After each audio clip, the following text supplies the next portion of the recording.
lights are out and you stumble in the dark. You kept pushing on, but then you went too far. When your ship has sailed and all your dreams are lost, everything is wrong, you feel like it's your fault. Just remember, I will be there for you, baby. Remember, there's nothing out there to get you, don't forget it. When life throws lemons, just call me. Just call me. Just call me.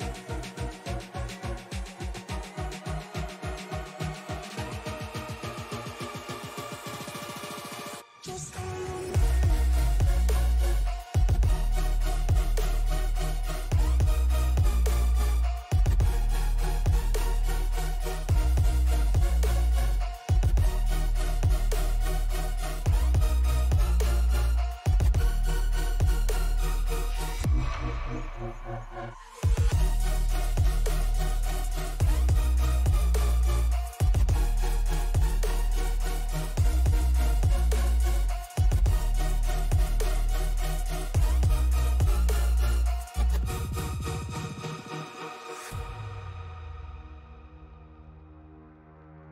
You're stronger now than you ever been.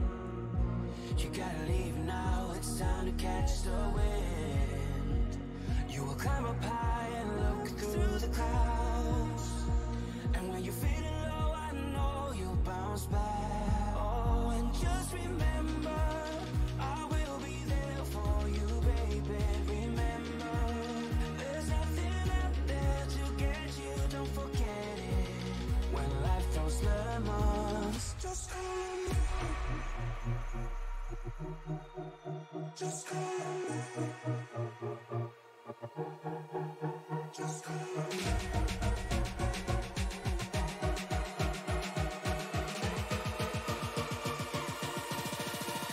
Just call me.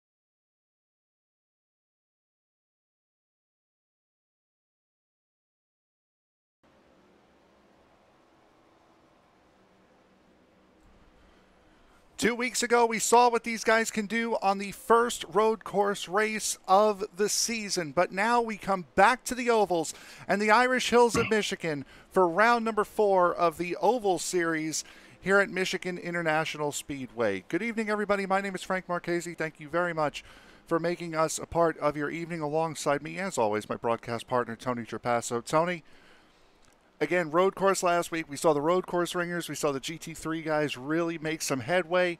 Now it's time for them to try to use that momentum back here on the oval side of the racetrack. Very akin to Daytona in the fact it's going to be high speeds and high pace here tonight. It is. This track almost could be a plate track, or what we consider a plate track. Just the fact that, especially early going in a tire run, you probably don't have to lift until you get to turn 3. But, this is going to be the place where if you know how to work the draft and you know how to work it effectively, you're going to go to the front. If you can't work the draft, you're pretty much up a creek without a paddle. And for those of you, I know we do have a lot of Swedish people watching. The little blurb that's written out here is the same in the same thing in the description as it is with all of my races, at least. And it's also in there in Swedish too, so no changes. You guys can see what's going on there. Provided Google Translate is working properly. Yeah, Google translated Swedish. So we'll really quick, we'll go to the standings here after the first 3 races of the season. Jesper Eriksson had a very good run last week. Unfortunately, came up just a little bit short in second. Jonas Gunnarsson also had a very good run last week, but it was Michael Hevlidesen who took the race win and really got himself back into the fight here. Yeah, I mean, that was definitely an amazing run that we saw the last time out. And, you know, again, the GT3 guys, the guys with more GT3 experience, that have more road course experience, of course, they're going to do better on the road courses, being as they also have experience in this car as well. But I would dare say tonight, look for Dan Solo, Alex Weigert, and Linus Broström to really have some breakthrough performances, because those 3 guys race weekly in oval leagues, and 3 of them have already had wins here at this track. Yeah, and we've seen Weigert this season having very, very strong runs.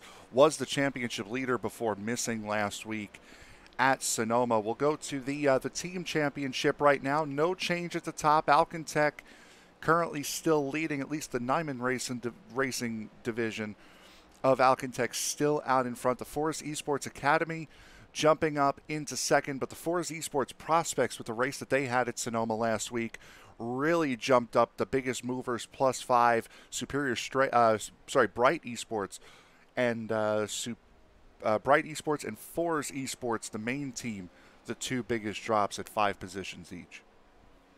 Yeah, and that's kind of surprising out of both those teams, considering that, you know, just how packed with talent both those rival teams are.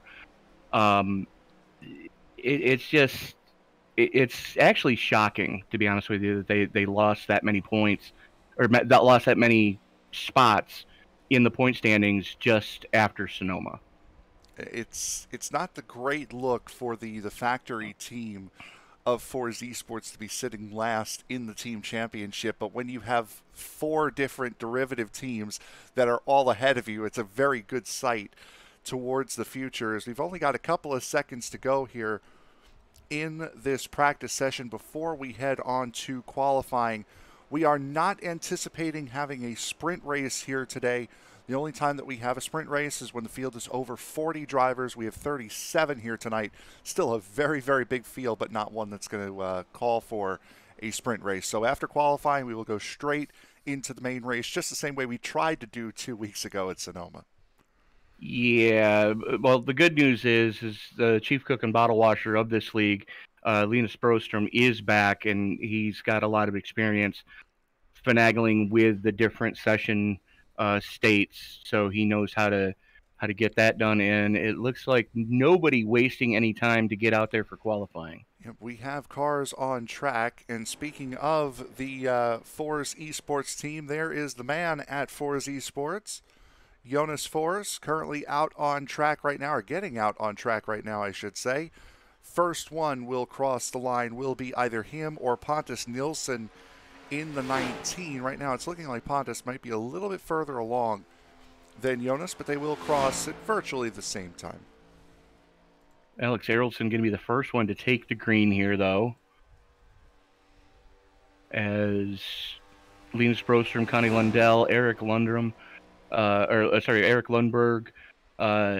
Jansson, just about everybody. The only handful of drivers that we're waiting on are Dan Holmer, Mark Stiller, Daniel Bloomquist, and yeah, those are the only 3 that have not started rolling yet. And just as I say that, Bloomquist starts rolling in the 487. Taking a look right now at the 19 of Pontus Nilsson. We saw the 76 of Jonas Forss scrubbing against the wall in turn 1. Alexander Arildson in the number 24 sets down the fastest lap at a 38.99. Eric Blix puts down the second best time at a 39.13, so a very good time for that 24 car.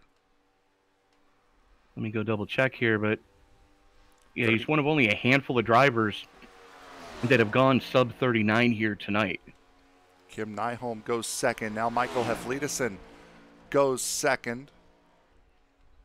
Kim Nyholm was the fastest in practice, or at least the last I saw, as Ariltsen once again resets fastest lap at a 38.89, so quicker on the second go around. Here's the 58 of Nyholm. Andre Solander just misses pole at a 38.90, 38.96 for Jesper Eriksson on his second lap. Nyholm on the second lap jumps up to fourth. Another one inside the 39-second bracket. Jonas Gunnarsson jumping up. A lot of guys making moves now. Haflidason back up to fourth. Gunnarsson up to sixth. Broster moves up to fifth on his second flyer. Anton Uman. Wow, what a lap by Uman. Ton Ehrman up to the pole at a 38.82. Daniel Solo coming across the line to complete his second lap. Solo goes from 30th to 11th quickest. Daniel Blomqvist in the 487. Crossing the line now, goes from 35th up to 34th. Marcus Stiller in the 013. Slowest of the drivers who have taken time now. Daniel Holmer on track as well. So the last Holmer two with guys. A pretty good pace so far. So the last two guys to set a time right now, the 79 of Holmer and the 013 of Stiller. Holmer crossing the line to complete lap number one. Holmer will go 32nd on his first lap as Marcus Stiller looks to get out of the cellar. Better first half of the lap, second half better as well. Jumps up to 35th. As Holmer has a big moment coming out of turn two and spins wildly down the back straightaway, hits the outside wall, and that's how qualifying will end. All right, then. So as you do. And everybody at least got one lap in that counted, so that's a good thing to see. I can't remember the last time we saw a field this big and everybody qualify. Never. It's quite an interesting feat because we've had a couple of races this season where we've had guys miss, and from what I'm seeing, that's just been ruined. As Martin Liesnik in the 016 has now joined right here at the very death of qualifying, so he will start in 38th without a time. So we will take a look now. We'll wait because we've got the heat race that we need to skip through now.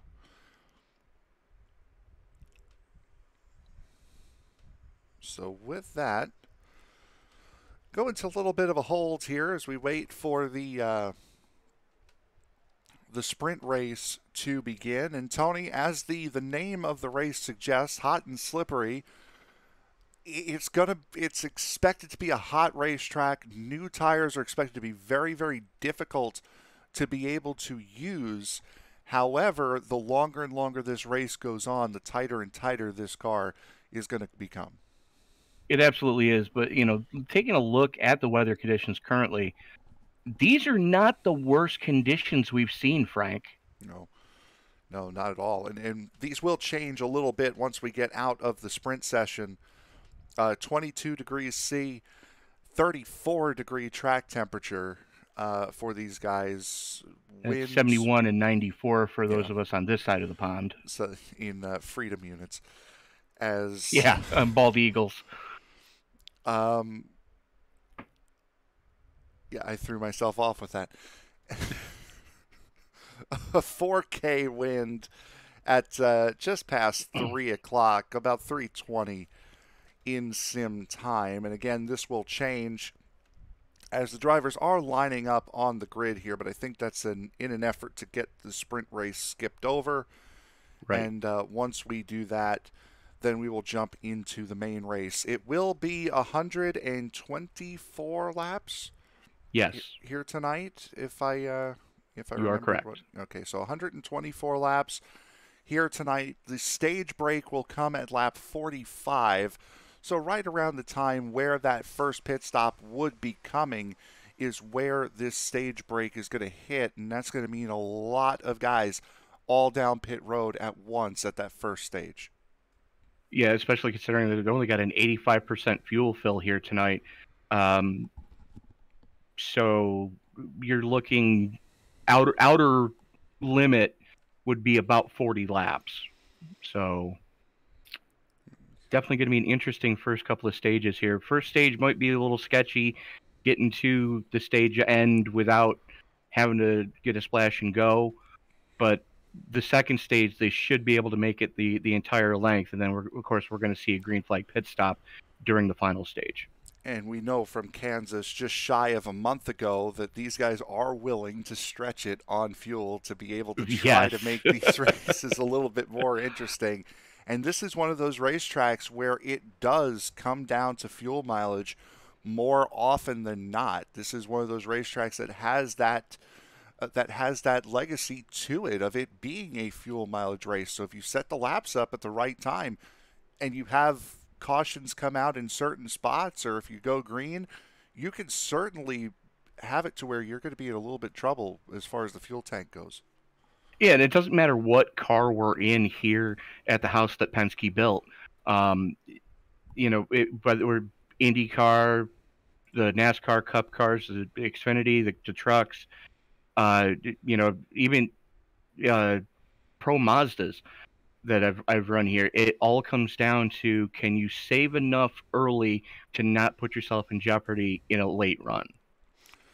Now we're seeing that Linus gave us an update on what's going on. If you're just joining us, we're in a little bit of a holding pattern, just the same way we were last week. Again, if the field is shorter than 40 drivers or shorter, the sprint race will be skipped.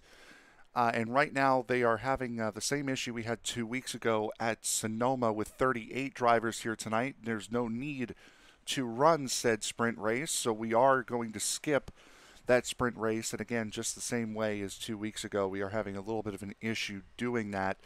So if you're just joining us and you're just seeing a panoramic shot of this gigantic racetrack, just hang with us. We will get this race going.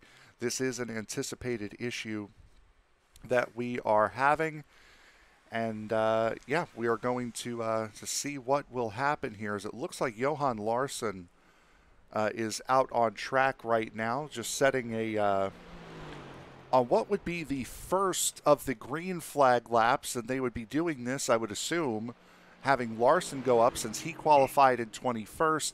He would be the driver that is going to go out, so he keeps that starting spot, because remember, the winner of this race starts 21st on a race with more than 40 competitors. Correct. They have attempted to advance the session. The only issue is it hasn't advanced yet. So we're in effect trying to do that, just get through to this next session. But coming up next week, we go back to the GT3 side. We are at Sebring. It is another straight hour-long event, just the same way we had a couple of weeks ago at Mount Panorama. It's going to be quite fun to see these guys go through the bumps and the twists and turns of Sebring next week. Oh, very much so. The GT3 cars aren't notorious for having a lot of suspension travel. And with the uneven concrete that you have on that old Air Force base that is Sebring, especially coming through turn 17, that thing is a monster. Mm-hmm. That long final corner. Absolutely. And if you don't have your force feedback dialed back, I've heard of guys fracturing wrist with just the force feedback, trying to rip the wheel out of their hands. More for people who have direct drive, I would assume. Right. My little T150. Yeah, no, direct drive and probably a couple of beers in them to not think enough to turn that force feedback down at least a tick. And then after that, on the 27th, so that will be the 20th, next Thursday.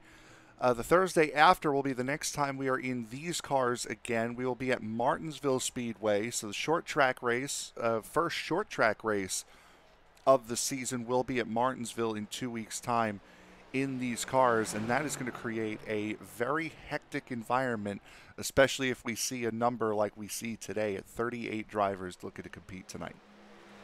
Oh, it absolutely is. I mean, that track is difficult to get around with a field half this size. You know, I can only imagine what a full field is going to be like, you know, with guys that admittedly aren't really oval ringers. You know, and they didn't grow up on the short tracks around the country like a lot of guys that do better at Martinsville have done.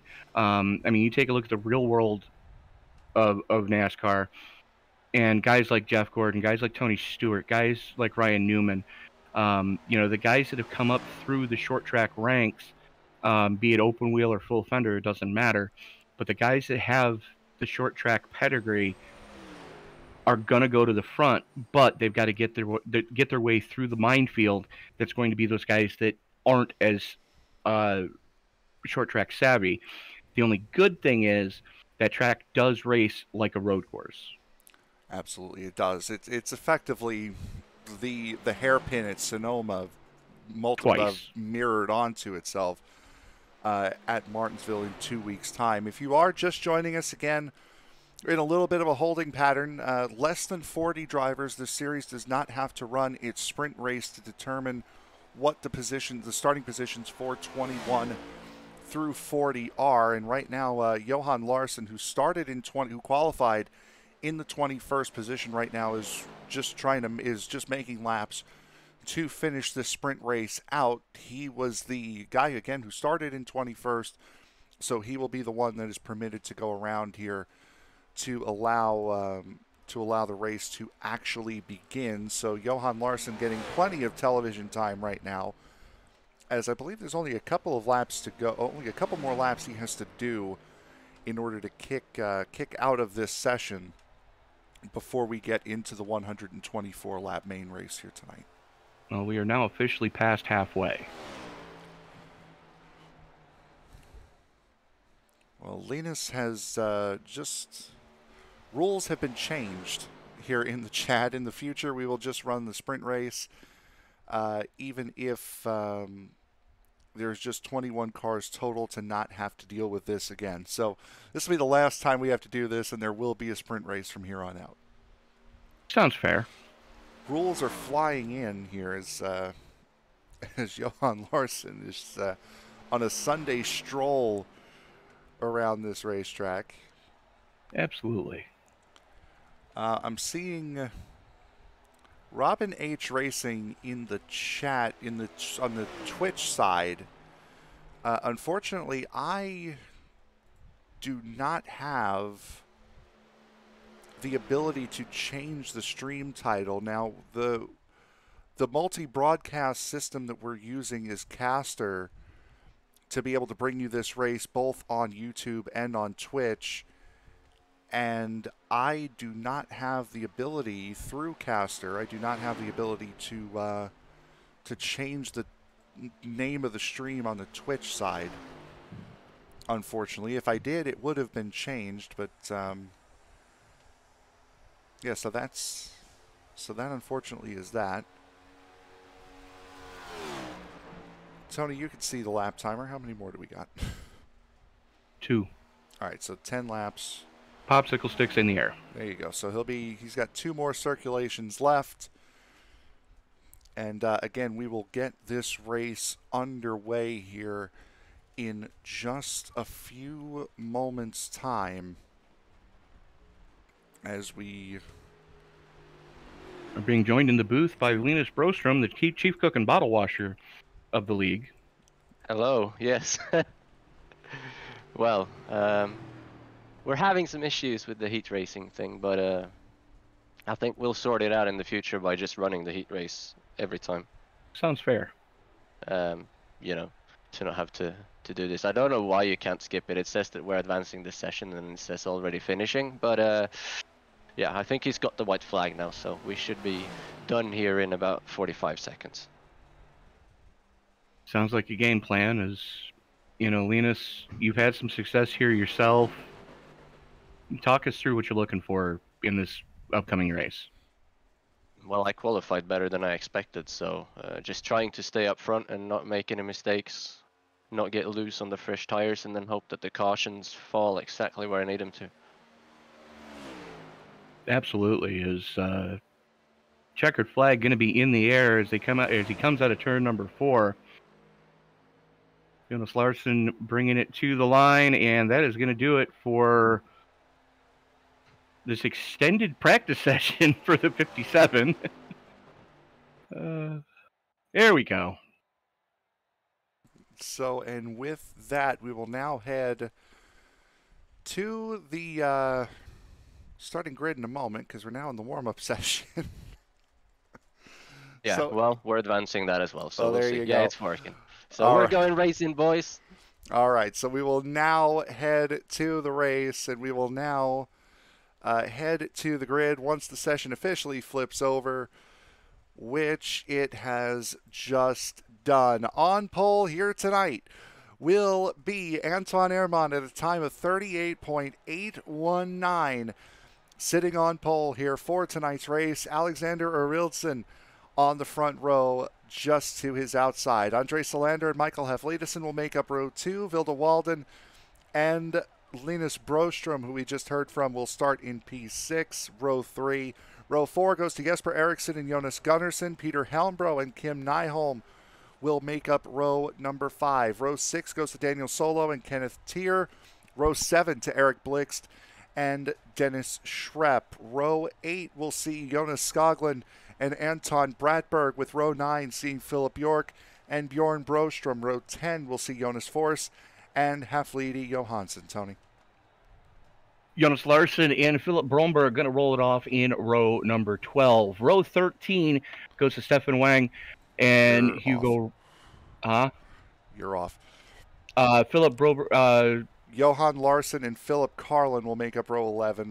We'll just go from there. No, I'm just going off what it says in the iRacing timing and scoring. Oh, So I think all right that's then. off. Okay, go ahead. Come on. Well, in any Philip Carlson, Robert Ehrling, and Philip Broberg going to roll it off in row 12. Row 13 is going to go to Stefan Wang and Hugo Robb, Pontius Nielsen, and Robert Lundgren in row number 14. 14.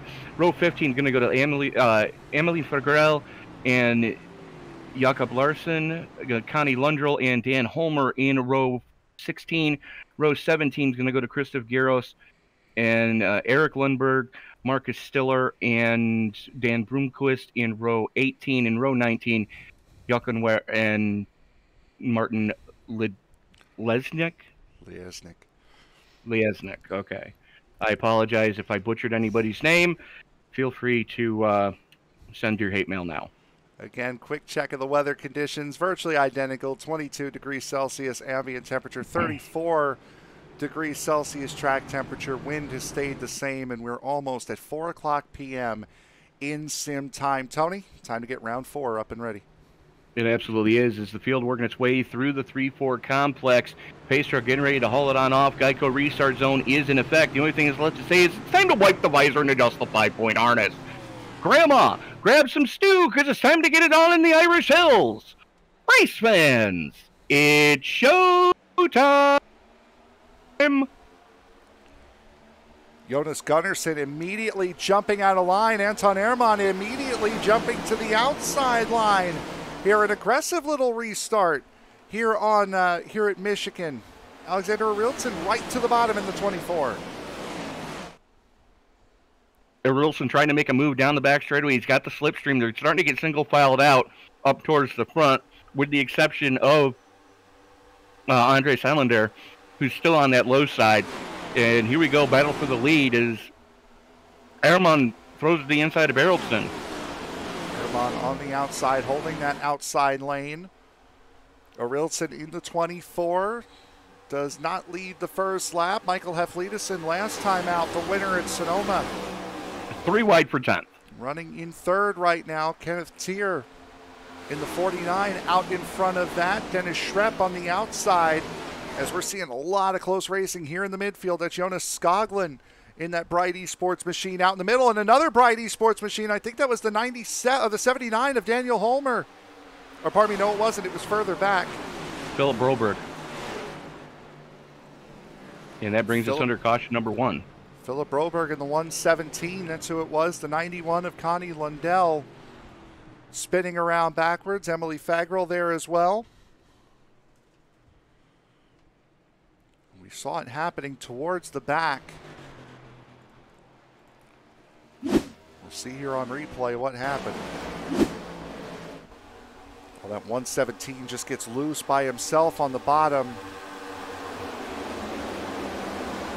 It's a secondary incident as well. That incident between Lundell and Fagrell were... Those two were not linked. At least to the immediate eye, they weren't linked. Well, it looks like they were trying to take evasive action to stay off of the 117. Oh, Fagrell went down to the bottom to avoid the 117 and came up. The 91 was there. Yeah, the 91 went lower than Emily wanted him to go. And stuff happens. Luckily, not a lot of damage to both those cars. 117, on the other hand, that thing's a mess. Was on board the 91 of Lundell.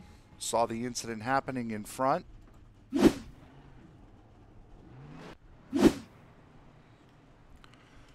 There's another car that caught a piece of that. Bjorn Brostrom in the 41. Unfortunately, did not get away from this scot-free. Oh, yeah. See the right front damage there, and we'll show you what happened here. We'll take a look on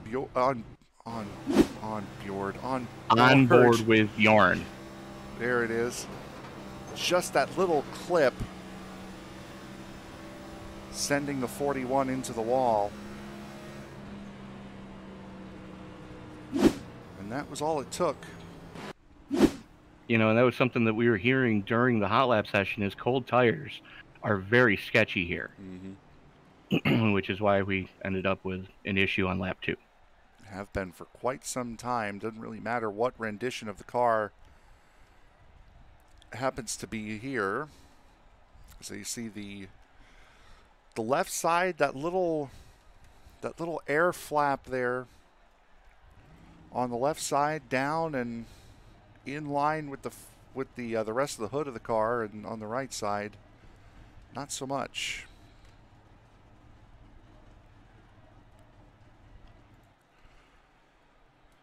So under caution here for the first time today. Stage break will be at lap 45. And everyone from 31st on up not coming down pit road. Daniel Blomqvist, the first of the drivers that came down pit road, and it looks like Daniel Holmer now is going to come in to top off, and that was the reason why the 487, the 482, 91 all came down pit road was to just to fill it up with fuel. As you do. I mean, you're looking for any advantage you can get, especially on fuel mileage here at Michigan. And, you know, you got plenty of time under caution to come down, top it off. You're not going to lose that many spots to begin with. And you're going to get them back later in the run when everybody else has to come down 3-4 laps later. So about to get this race back underway. Round number 4 of the Svenska Eracingligan's Next Gen Cup Series.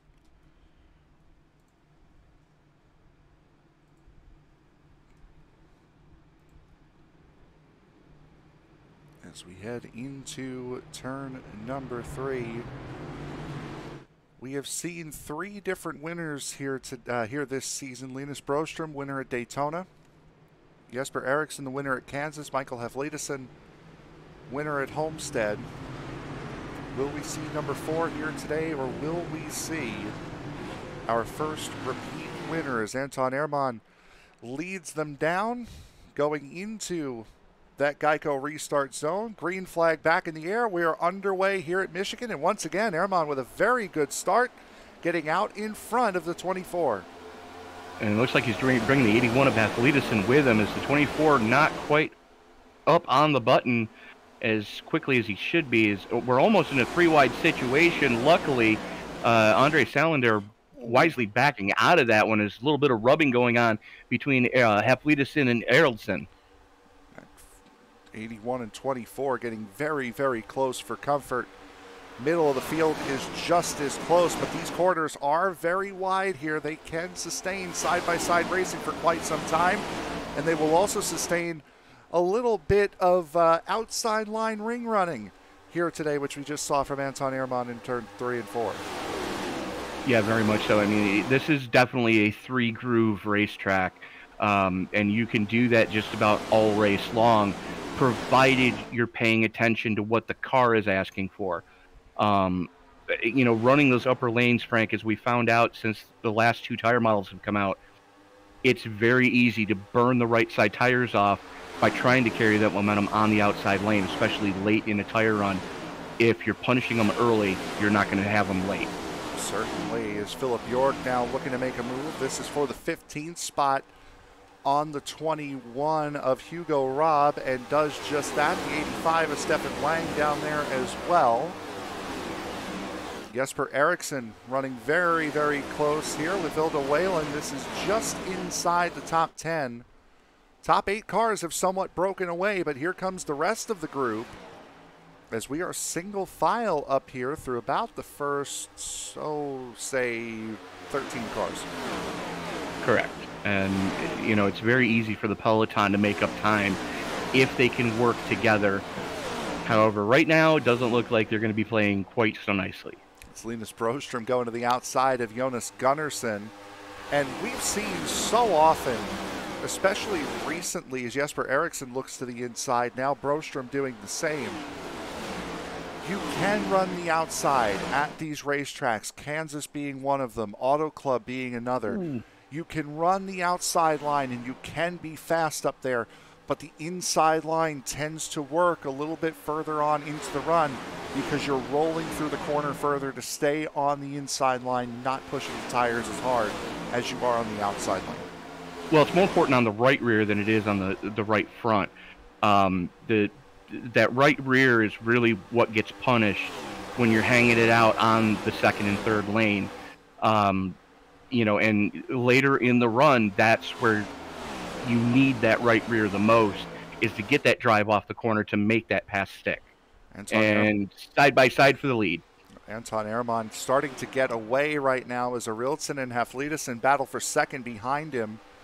Ehrman 0.6 of a second to the good as those two were battling for the better part of the last lap. Andre Solander now looking to the outside of Jonas Gunnarsson. That would be for fourth.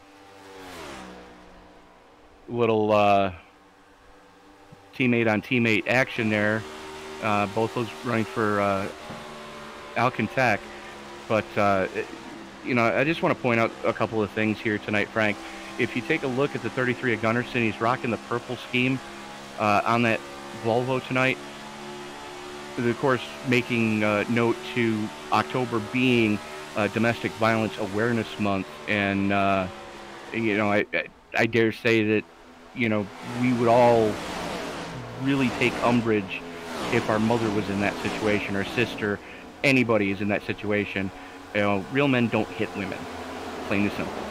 Speaking of taking umbrage, if your mother was in that position, 29 and the 4, the two women in the field here tonight, currently running up in the top 10, running in 7th, going for a top 5 spot is Vilda Whalen, who we're seeing on track right now. Emily Fagerl right now trying to work her way up through the field, running in 33rd after being part of that first incident here tonight, both running with the Whalen's in the wall in 3. 3 wide for the race lead right now as Anton Ehrman and Alexander Arildsson, Michael Haflidason also coming to the line. Whew, that was close. I think Arilton might have had him.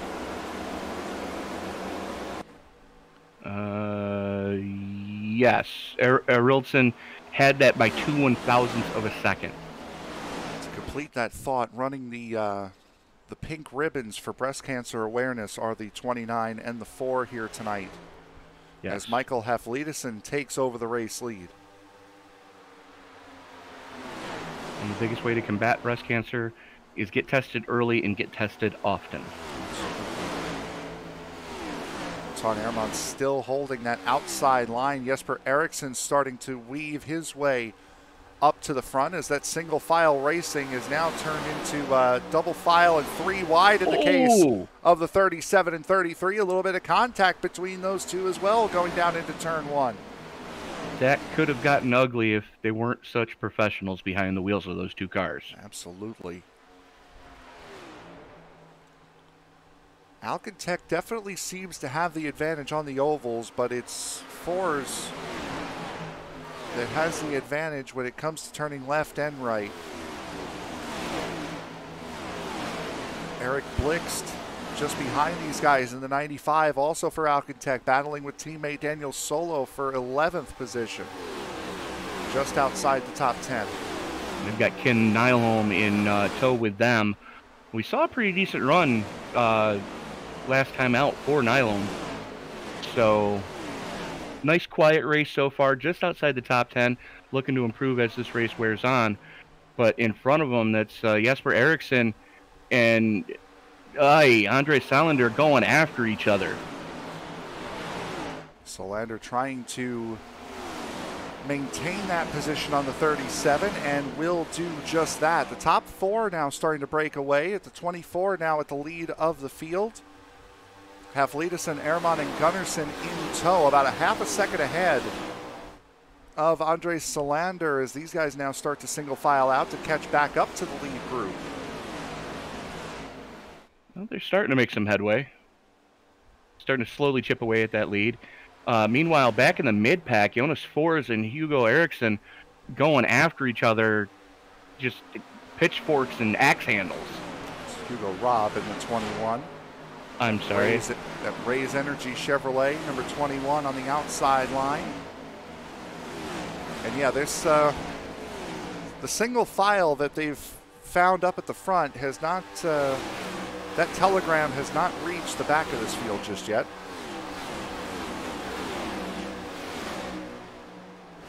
Absolutely, but we're about halfway through this fuel run, Frank. And this is the part where you've got to get elbows up as battle for the lead as the 81 of Haflidason goes to Eraldson's inside, hauling it off into turn number 3. 2 wide, 2 deep. Because of the nature of this racetrack with how big and how wide and how fast it is, no lead here tonight is really all that safe. Maybe get out to a couple tenths of a second, but unless you get out enough to break the draft, as I think the 19. Oh, we got a big incident. That's the 48 of Dennis Schrepp down in the grass.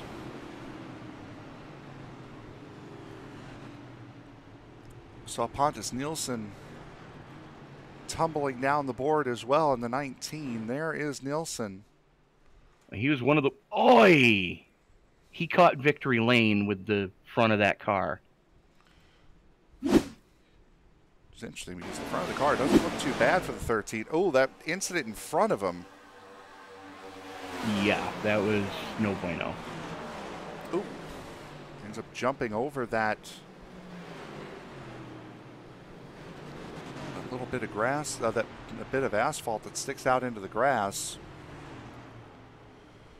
See this from the incident happens with the 48 of Dennis Schrepp, so we're going to see this is coming through 3 and 4. That's the 78, the 76 of Jonas Fors, 78 rather.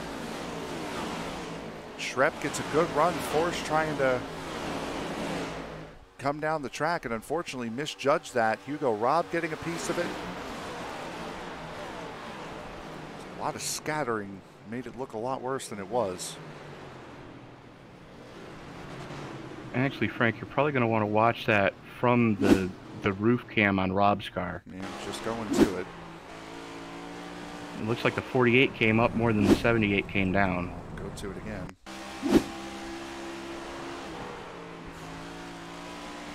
And unfortunately for Rob, just nowhere to go. There's Pontus Nilsson catching that blue bit of pavement in the infield there. As we are under caution for the second time tonight. Seeing more of a discrepancy in pit strategy coming out now. Jonas Skoglund from 20th position has come into pit road. Everyone else behind him has come down as well.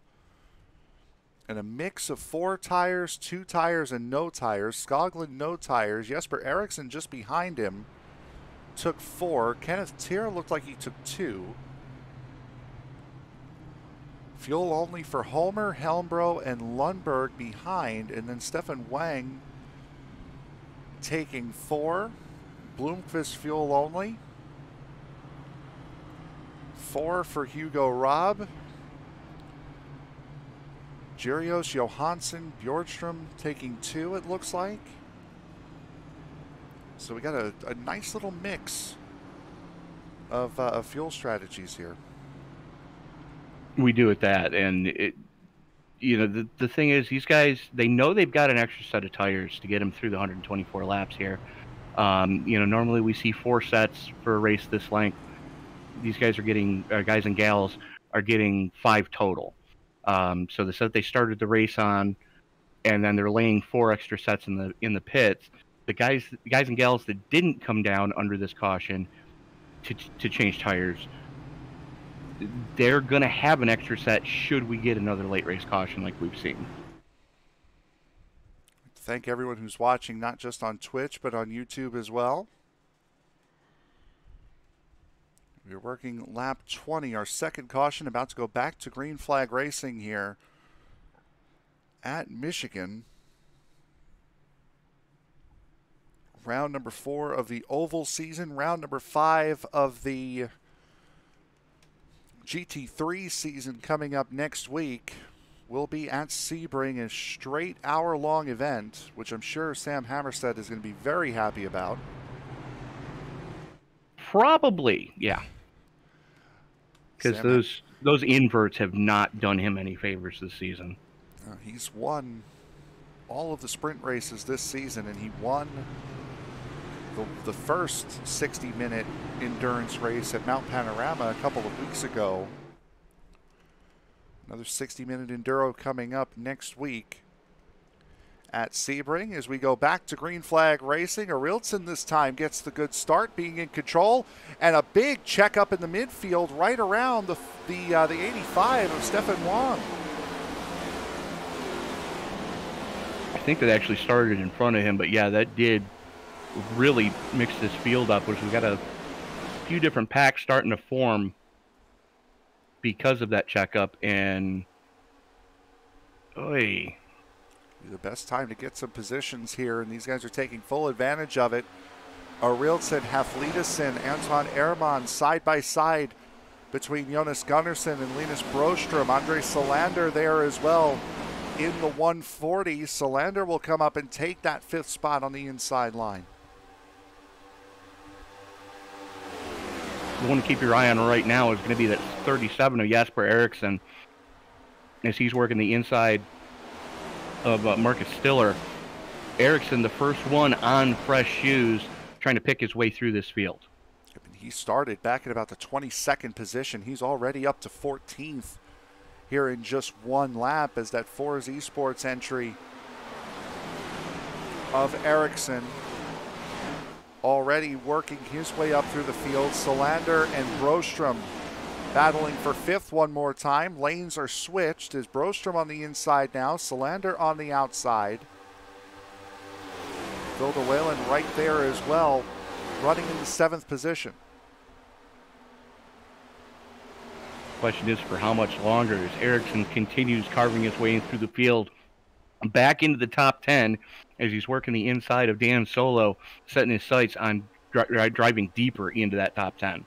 Last time by, around this time, this part of the racetrack, he was in 14th. He's now in 8th is that 37. Proved to be very quick at the road course at Sonoma last time out 2 weeks ago, as Brostrom tries to throw a little bit of a slide, but Ericsson coming way too strong up into the 6th position, 3 wide going into turn 1. Brostrom backs out of it. It's now a straight duel between Ericsson and Solander for 5th.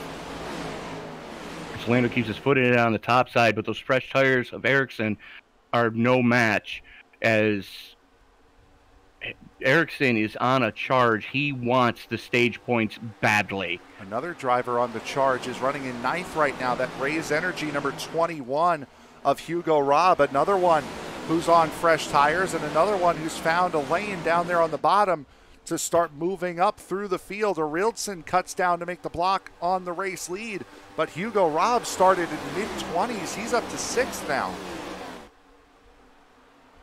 He is at that, as just like that, Ericsson to the point. Arildsson gonna shuffle back into 2nd. Jeez, and Hugo Robb flies and up into 3rd. Robb. Holy cow. He was in 6th going into turn 1 and comes out at turn 2 in 3rd. And you take a look at the times in the top 10, the guys that put on fresh shoes are the only 2 that have gone sub 20 seconds here in the last couple of laps. And he's running a very unique line here. There is a little bit of progressive banking here at Michigan. The line that's right on the yellow line is a lot flatter than the rest of the racetrack. Typically, you want to be running above that first seam. As Hugo Robb has taken that bottom line, the lane certainly less traveled, straight to the lead. But the question always remains, is he going too hard too soon on the fresh tires? As he's starting to pull a gap on Ericsson, Ericsson right now. Next car to take a look at is Stefan Wang, currently running in 5th. Another one on fresh tires. Wang with a good drive right now. Currently sitting plus now 19 as he gets by the 33 of Gunnarsson. And, we talk about it all the time, Frank, with the undercut being so big. Right now, the undercut, 27 laps into this piece, you're looking at just under a 1.5 seconds of fall off. And just to show you, to put that into perspective, in the couple of laps, is Arildsson really holding up the middle line. That allows Wang around on the outside, and that got very close coming out of turn 4, but Stefan Wang will appear with the 3rd position. Michael Haflidas in there as well. And Tony, to put that fall off into perspective that you were talking about, in just 3 laps, the drivers out in front of this field have pulled out a 2.5 second lead over everyone else who stayed out looking to save that set of tires. Yeah, they absolutely have. So, I mean, it's a damned if you do, damned if you don't situation. Do you want to race for the stage points, or do you want to almost guarantee yourself stage points but put yourself behind the 8 ball if we get a late race caution? We've had a number of cautions come out here in these races. So you would think play it a little bit safer is at least what I would do, as these guys have gotten out. Jonas Gunnarsson right now finding himself 4 seconds off of Hugo Robb in the race lead right now in that 33. Anton Ehrman, the pole sitter here tonight, sitting in 7th, just behind his single file is the order of the day for these guys, with Michael Haflidason running at the head of the line. Yeah, these guys are getting it sorted out right now, but looks like Ericsson has gotten by Robb for the lead. But that battle for just inside the top 10 from 5th on down, still hot and heavy. And you know what I'm noticing now is we saw during the first stage, during the first little run of this race, we saw a lot of guys at the top or in the middle. This whole group now is navigated down towards the bottom, trying to get a little bit of extra grip, trying to get a little bit of extra power, cut the racing lap down a little bit, as the bottom line is the one that appears to be prevailing now a little bit, as everyone now goes to the middle and makes a complete liar out of me. Isn't that always the case? Ooh, big 3 block by wide, Wilson. good grief.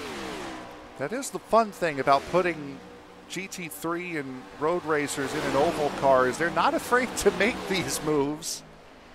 And for the most part, they stick. Apparently, they've watched Days of Thunder one too many times. Hey, they're making it work. It's sticking. More power to them. And part of that is GT3 racing. If you get a spot, if you get a little bit of a look, you have to go and take it because you never know when you're going to get it again. Oval cars, you can tend to get a little relaxed as far as, okay, that's a little bit of a lane, but I'm not in the best position right now, so I'll let it slide because I know I'll get it back in a couple of laps. GT3 racing, that's not the case. If you don't take your open lane, you may not get it again, and that might be what we're seeing here. That's true for most of road racing, to be honest with you, Frank. Not just GT3, but it also works for open wheel the same way. Very true. Wasn't it Ayrton Senna that said if you go for a gap that's no longer there, you're not a racing driver? Something along those lines. Probably one of the most overused quotes in racing history. And Jonas Gunnarsson now leading the second group. The lead group has been taken back over by Hugo Raab. I should say the lead pair, not the lead group. As Hugo Raab back out in front. Jesper Eriksson just behind. Stefan Wang has closed the gap on the front two and has built a 4-second gap for himself over this group that we've been watching here. And again, because they took tires, they're out in front big. They are, but again, they put themselves behind the 8-ball. That, you know, if we get a late race caution where you're going to need to come down and put a fresh set of shoes on, they're going to be sitting ducks on that restart. Now, here's what's happening. We talk about tire fall off and we talk about the tires leveling out and evening out. That's almost happened. Jonas Gunnarsson running in fourth right now, ran a 41.6 his last time by. Race leader Hugo Raab just ran a 40.88. So these lap times are leveling out, and fortunately for the three in front, they've got a 5-6 second lead in order to preserve here as these tires level out. Right, and that really is what you'd expect. You know, they didn't overdrive it on that first lap, but you know, we are seeing those tires start to level out. As a matter of fact, Jonas Gunnarsson was actually faster than the three in front of him that last time. Or no, I'm sorry, everybody except Stefan Wang. He was faster than two of the three in front of him. Anton Ehrman gets a very good run, gets around Michael Heflidason. Jonas Gunnarsson starting to pull away on this group by about a half a second. That 33 of Gunnarsson has pulled lead. We've got 10 laps to go until the end of this stage. And in the middle of this group, a lot of side-by-side racing. It's the 58 of Kim Nyholm. Look to the inside of the 044 of Philip Bjork. And you've also got Dan Homer and Anton Bratberg right there with them as they're all working with Vilda Whalen, as she's got a strong run going, starting to claw her way back up through this field. Andre Solander up here towards the front of at the front of this group now, running in the fourth position. Anton Ehrman now looks to the inside, and that's what we were talking about before, Tony. No lead is safe, especially on a racetrack like this. Well, unless you're Hugo Raab right now, because... well, not even. He's only got 3/10. Well, he does only have 3/10, but you take a look at him and Eriksson, they're 7 seconds over this battle back here for fourth. Yeah, they're having a very nice ride of it here to the end of this stage. But again, that comes at the cost of that extra set of tires that everyone is going to come in now and take at the stage break, which is only a handful of laps away. And you got to feel for Anton Ehrman, as right now he has an angry pack of Alcantech Hornets right behind him. Andre Solander, Eric Blix, the highest he's been in that 95, the blue Alcantech machine. Jonas Gunnarsson, Daniel Solo, Michael Havlidison. It's a row of 5 running right behind him. So Team Superior resting on Anton Ehrman right now. As Alcantech battle for the lead. Very close as Hugo Robb and Jesper Eriksson go side by side up at the front. And for that lap, it would have been Hugo Robb had the stage ended right there. However, it did not, as we've got 2 to go in this stage, as Eriksson just sends it going into 1. Robb going to try to cross him over, coming out of turn number 2.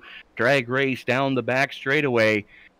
And this is 7.5 seconds over that battle we were watching for 4th, and they're starting to let Stefan Wong claw them back in. Wong is sitting right there. He was about a half a second faster than Jesper Eriksson last time around, and Eriksson was 0.2 quicker than Hugo Robb that last time around, as Robb takes turn 4 a little bit too wide, catches the wall, but still holds on to the lap. White flag in the air for this stage. Lap 45. Oh, we're 45. I'm sorry. I thought you Yes. said lap 40. No, 45. Okay, so 5 to go. And it's Hugo Robb and Jesper Eriksson going after each other. One of the former winners of this race, Daniel Holmer, has just jumped up into the 4th spot. So that's 79 rolling as well. And he also came in on lap 18, but only a 7-second stop, which to me means fuel only. That's exactly what that means. But that is an angry hornet's nest behind him. You know, with the 42 of Ehrman. My goodness. Philip York going 3 wide in that 044 down at the bottom. He's on same tires as everyone else around him. That 044 is really starting to make a charge up here at the latter stages of the stage. 3 wide between Gunnarsson, Ehrman, and Solander. And the teammates wanting to get it sorted out between themselves as they're all trying to figure out what they've got to do to get around that 044 of York. Still 2 and 3 wide in the mid-pack. And Frank, this is insane as Eriksson and Robb still going after each other for the lead. Anton Ehrman really starting to fall back now. 3 wide allows Kim Nyholm and Jonas Skoglund to go by. Skoglund, one of the Bright Esports cars, has been running towards the back, and if that's anything to go by, Daniel Holmer has pulled about 3/4 of a second on the rest of this group by himself. Just goes to show how much he's saved his tires. And Jonas Skoglund, who also came in on lap 18 for fuel only, doing the same charge. Well, I mean, when you think about it, these guys are... Oh, yeah. Philip York is going to be coming in, sliding through the grass. Unsafe pit entry. Larson coming in. 19 Pontus Nielsen in as well. Robert Erling in the back is in. So even with the 2 cautions, some of these guys are only able to go 43 laps. 2 laps to go to the end of this stage. The next driver who has not come into pit at all for fuel is Andre Solander up here in the 041. That might be why we're seeing guys like Jonas Skoglund, Robert Lundgren in the 20 as well. Guys start to make their way up through the field. Guys that have come into pit know that they're okay on fuel and are starting to work their way up for guys who are trying to save. It's exactly what it looks like as in the 140, Salander has everybody around him has pit the car at least once, except for Eric Blix. Daniel Solo working his way up through the field. Solander, Blix, Solo have not come in. Connie Lundell on the very bottom there. We saw Connie Lundell around on lap 3 down the back straightaway. As we have 1 more lap to go here until the end of this stage. Jesper Eriksson with a 0.4 of a second lead right now as we'll go back to the big pack here. Jonas Skoglund 3 wide on the bottom. Daniel Solo in the middle. Solander the outside. Blixt is out there as well. Blixt is out there as well. It was Lindell trying to get a run going into 3. Coming to the line to end the stage, it will be Jesper Eriksson taking the stage victory. And once the top 10 crosses the line, the caution will come out. And that's going to be quite close because here's the battle for the top 10. Tony, you tell me who finished where in that.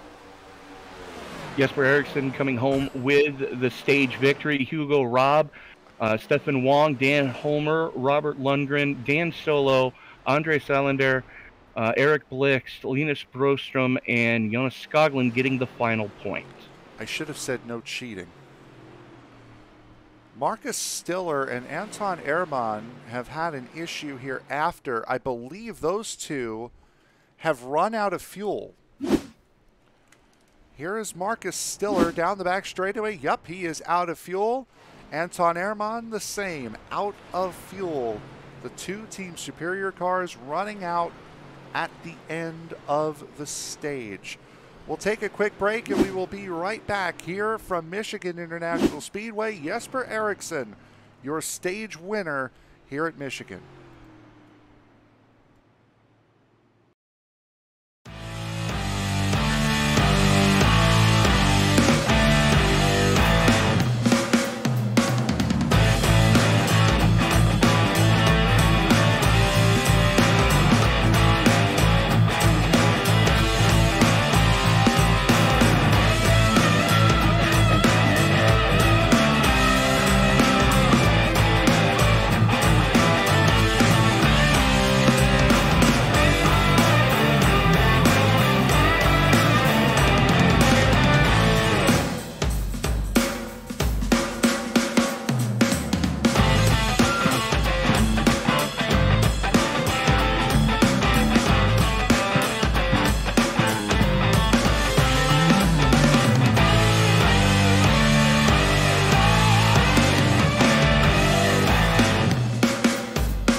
Back for round number 4 here at Michigan International Speedway. Just ended the first stage. Jesper Eriksson taking the stage win, but it was Hugo Robb, as we saw, winning the race off of pit road in the number 21. So it will be Robb with the honors of starting on the front row. And for guys like Hugo Robb, Jesper Eriksson, Stefan Wong as well in the 85, these guys will not have the pleasant advantage of starting with 25 lap fresher tires than everybody else this time around. No, they won't, because we did see wholesale pit stops. We actually saw some guys run out of fuel right at the end of that stage and could not get it back around as they just extended the caution. I guess some guys who were down pit road not able to get back towards the back of the line. We do have a couple of cars no longer on the lead lap. Philip Carlin in the 22. Jakob Larson, Philip York, Marcus Stiller, Anton Ehrmann, Dennis Schrepp are all off of the lead lap. Philip Broberg done for the day after just turning a lap and a half in the 117. Anton Ehrmann and Marcus Stiller currently running multiple laps down after running out of fuel at the end of the first stage. For Anton Ehrmann, that is a huge bummer after starting on pole for this race. Yeah, the race definitely looked promising until it didn't for him. But as the field works its way into the Geico restart zone, oh wait, no, we're going another. The lights are going out on the pace truck this time. So we will be going back to green flag racing, taking lap 51 of 124. Should be a race all the way to the finish from here. Just 2 cautions here tonight, not including the stage break. One for a spin by Philip Broberg on lap 2. And then on lap 17, a big mess. Dennis Schrepp, Pontus Nilsson, and Jonas Force colliding out of turn 4. And that has been it as far as incidents go here tonight. Coming back to green to start the second half of this race, quote-unquote second half of this race. Green flag is in the air. As Hugo Robb gets a decent jump. Dan Homer, though, right there with him. Homer currently sitting plus 29 as he's trying to claw his way, continuing to claw his way forward. Jesper Eriksson working the outside up in the front. As just as I say that, Holmberg makes a liar out of me and starts to drop spots. Now, Daniel Homer is a former race winner here at Michigan. Taking a look back at when he would have won. I'm sorry, that was Peter Helmbrow, pardon me, that won the race here in Season 3. Was the season opener in Season 3. And he's currently sitting right behind Homer and Skoglund. Daniel Solo, the winner of Season 2 here at Michigan. Linus Broström, the winner of the first race here at Michigan. As Hugo Robb really on a roll here. Absolutely. Didn't get the qualifying attempt he was looking for, but definitely shows that he has the race pace to do what he needs to do to get it done here tonight. As he's already pulled out almost 3/4 of a second, now almost a full second over Stefan Wong. It's by far and away the longest season of the series for these guys. These guys are used to running 8 race cup schedules, and now we've more than doubled it up to 18. Mm-hmm. So this is going to turn into a test of attrition here before too long. We'd be about halfway through the season by now. Yeah, pretty much. But definitely a lot of battling going on right now, just inside the mid part of the top 10. As here comes Homer back to the inside on Solo, trying to make something happen.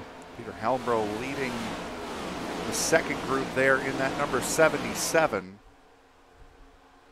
Linus Broström back from his trip to the U.S., which is why he missed Sonoma 2 weeks ago and Imola last week.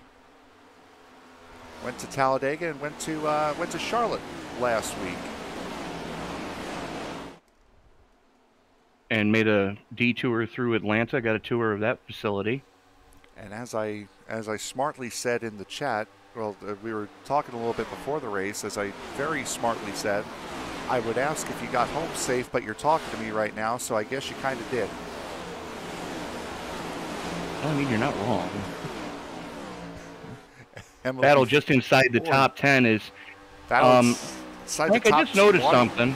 We were 4 wide towards the back there. Tell me what you see on the 016. Oh, that's not near. We noticed that at Daytona. Okay, apparently I don't remember that, but anyways.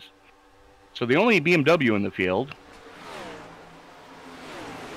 trying to work that outside lane, as here comes the 044 back to the inside. It's Liesnich in the 016 BMW M3.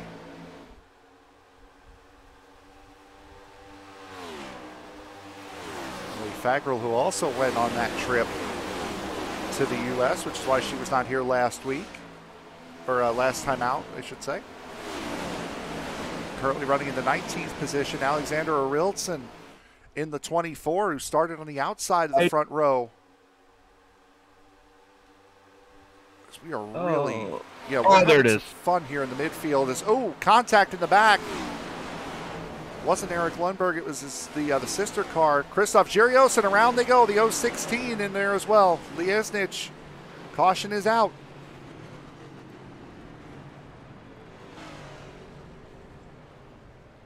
'52 of Haflidy Johansson there as well. Appeared to be a couple of others, as that was right in the midfield.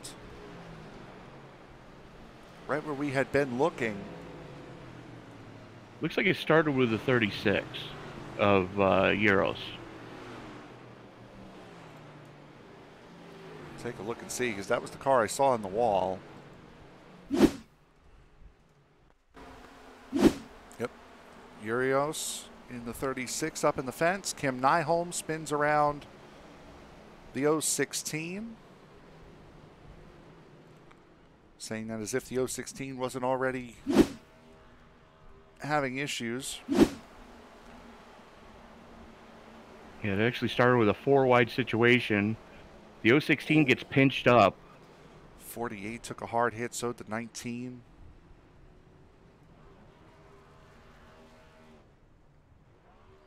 Let's take a look at this on board. Liesnich. 044 in the 36 is what really kicked it off, and then slowing up. Dennis Schrepp takes a hard hit on the outside. See this from Haflidy Johansson's perspective.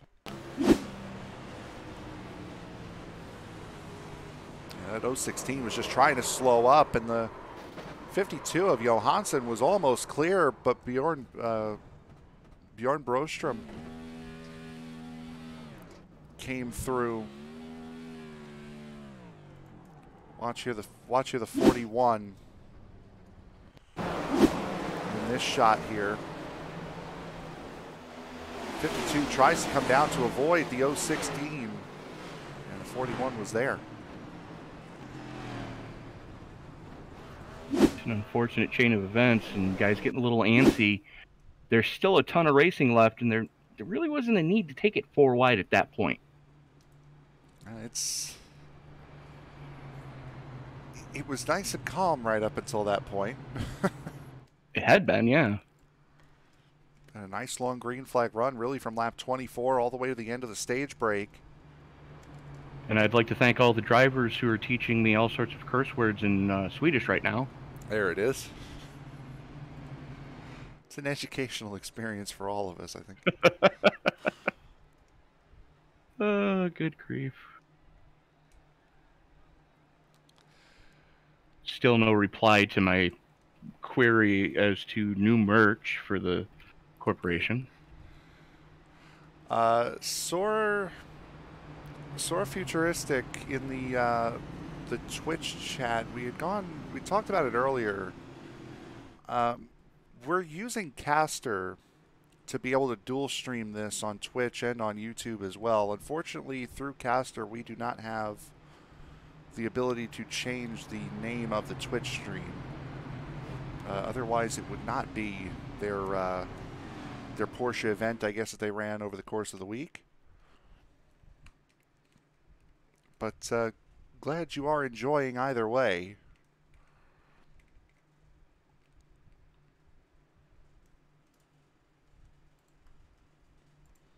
And if you haven't done so already, hit that subscribe button and turn on bell notifications so you don't miss a single moment of action here on Sim Racing Media. As we still have a ton of racing left this week, Frank. And this is only the first race of a triple header tonight. Yep, so we got a lot going on here in many, many different ways here at SRM. Getting busier and busier by the day. We're going to have a lot of off days here coming up lately as series take time off for the end of their season, for Thanksgiving coming up, Christmas as well.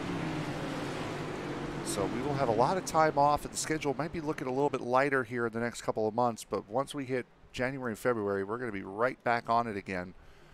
As the green flag set to come out, there it is, working lap 60 of 124 here from Michigan. Hugo Robb out in front. Rob out in front as here comes Skoglund on the inside of Wong. He's got the 13 of Solo glued to his back bumper right now as they haul it off into 1 and 2. As we go back green, Wong trying to hang tough on the top shelf as Skoglund trying to get the run, going to slot in behind Wong. Skoglund's around. Saved it. Somebody else going around. Boy, we're going to have to look at that again because somehow, some way, everyone stayed straight enough to not wreck. Unbelievable.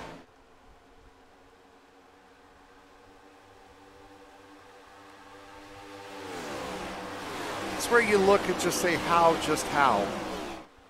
Yeah, pretty much. Kind of started with, looks like Skoglund and Solo may have had a meeting of the minds coming off of 2. Take a look at this again here. Jonas Skoglund in the 83 going down into turn 1. He's going to get loose. Solo very close in the 13. Oh, no, they did touch. Somehow staying straight. Everyone fanning out down this very wide back straightaway to avoid. This is the first league I've seen somebody get a car that sideways in the next gen and be able to save it. A very, very big save there from Jonas Skoglund, who right now is working his way back up. Only fell down to about 14th, 15th position. He's already back up to 10th. He is. I mean, he didn't lose that many spots when you think about it. And, you know, we stay green, so... You know, that's always a plus. But battling going on right around 14th and 15th, Jonas Spors and Vilda Whalen going after each other. Side by side up in front for second, Stefan Wong and Daniel Holmer. In the 79, Bright Esports machine on the inside line trying to move forward as this field is really shuffled up. It's the furthest up we've seen Kenneth Tier. The furthest up we've seen the 18 of Eric Lundberg. We've got a lot of new names up here towards the front. We do at that. Dan Bloomquist sitting plus 25, currently sitting just outside the top 10 as well. Trying to figure out what he's got to do to get around the 114 of Andre Salander. Riding on board with Bloomquist. Some connection issues plaguing there. Oi! Well, Tony, you might not have seen how close that was, but with the camera we had, we certainly saw how close that was. Yeah, no, I saw it. I had my mic muted because I was coughing at the time. There we go. Now we can get out of it. Michael Heflidison in the 81. Currently running up in 9th. Jesper Eriksson, who won the stage just outside the top 10 as we're battling for the lead here. Hugo Robb, Stefan Wong, side by side for the race lead. Linus Broström, Daniel Holmer, side by side for third. As Brostrom did give Wong a little toot from the chrome horn going into 1, and that shot Wong down the track as a little bit of connection issues for Dan Solo, but throw a blanket over your top 10 right now. A little slap of the wall there by Hugo Robb in the 21 as we ride on board with him. Just below the splitters, just below the rear spoiler is where this camera is located here.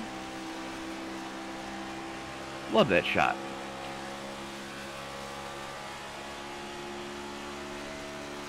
See how interesting these races can get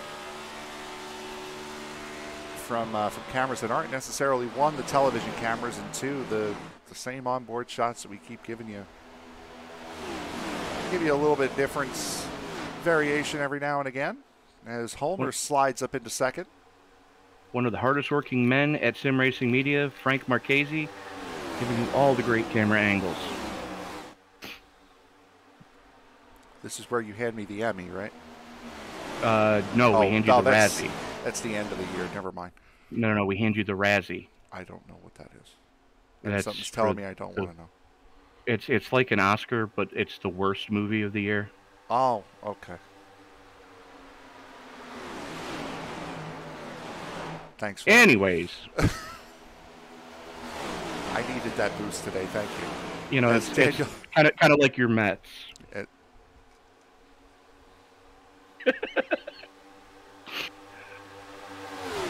Folks, be sure to send the flowers to Bellevue Funeral Home, Auburn, New York, 13021. Side-by-side contact between Daniel Homer and Hugo Robb. Linus Brostrom trying to take advantage on the bottom.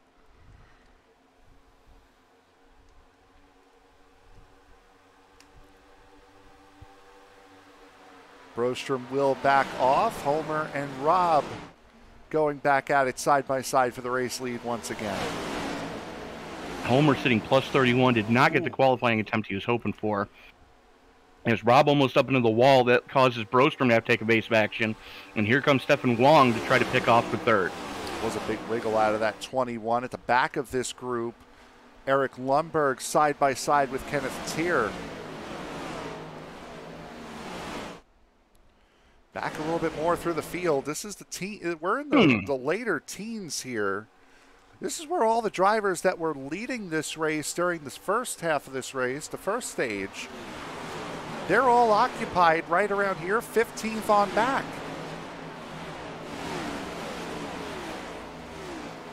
Yeah, not sure exactly what happened there. I mean, the pit stops don't seem to be off pace. Jonas Gunnarsson running in 19th. Eric Blixt in 17th. That's Emily Fagrell in the number 4 down on the bottom. Kim Nyholm was up towards the front, running in 21st. Jesper Eriksson still has not gotten up through the field. Running in 14th now is the 37. Kim Nyholm trying to do a recovery run, starting to pick his way up through the field. Gunnarsson going 3 wide on Blixt and on Fagrell through 3 and 4, and will make it work at least for the moment. That 4 in the middle keeping in very, very close tabs on that 33.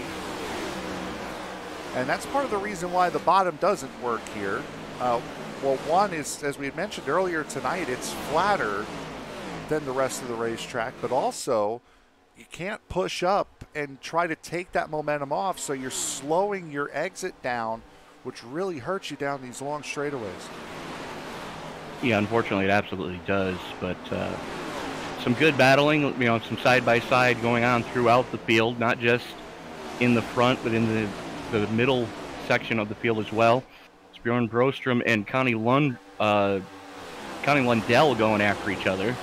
It's 25th. Brostrom on the low side. 25th and 26th between those two. Going back up to Emily Fagrell, running that bottom line. Holding station down there in that number 4 is the 95 of Eric Blixt, and Jonas Forss battle side by side at the head of the line. We are at that. No quarter asked for, no quarter given either. Jochen Ware running up in this group as well in the 101, up in 17th.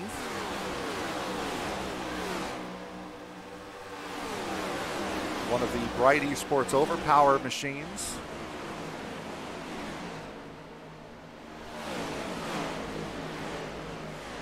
Has Team Superior's Anton Bradberg underneath him right now. And Jonas Gunnarsson trying to make some headway back up through this field. And he's finally gotten clear of Fagrell. Wilder Whalen leading this line on the outside, at least for the moment, as Jesper Eriksson looks to the bottom, with Eric Blixt to the inside. Eriksson does take the spot ahead of the 29.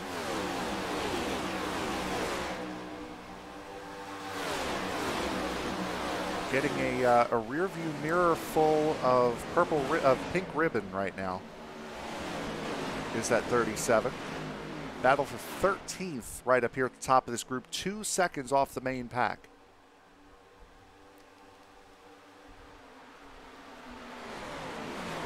And the caboose in that freight train in front of him is going to be Dan Bloomquist in the 487 as he's trying to work around Andre Salander right now. Salander goes way high.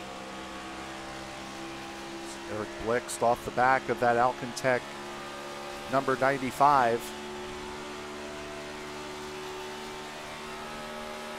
It's going to even out here on the straightaway, but as we get down into the corner, these corners are wide enough. You can see there's 3 different lanes forming. Jochen Ware right up there on the outside line. About the highest one we've seen, and is almost catching the wall out of 2 is the 101.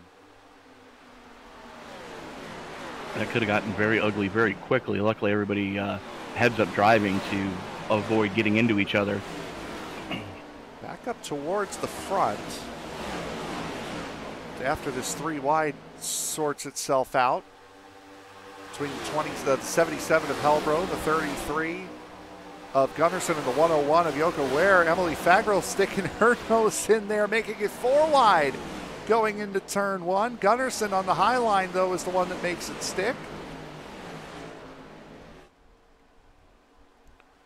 Going back up to the front, we have a lot of close racing here. It's all single file, but it's very, very close, nose to tail.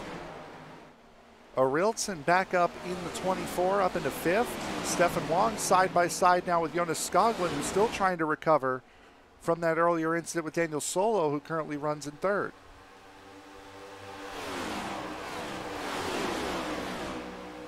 And bear with me, Frank, because I got to relog. And while Tony's doing that, we'll take this time to take a quick break. We'll be right back. You are watching round number 4 action here from Michigan just prior to the pit cycle here at the 2 Mile Oval. We'll be back right after this.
Back here at Michigan International Speedway for round number 4 of the Svenska Eracingligan's Cup Series, as we are getting closer and closer to pit stops as Daniel Holmer and Daniel Solo get closer and closer to each other.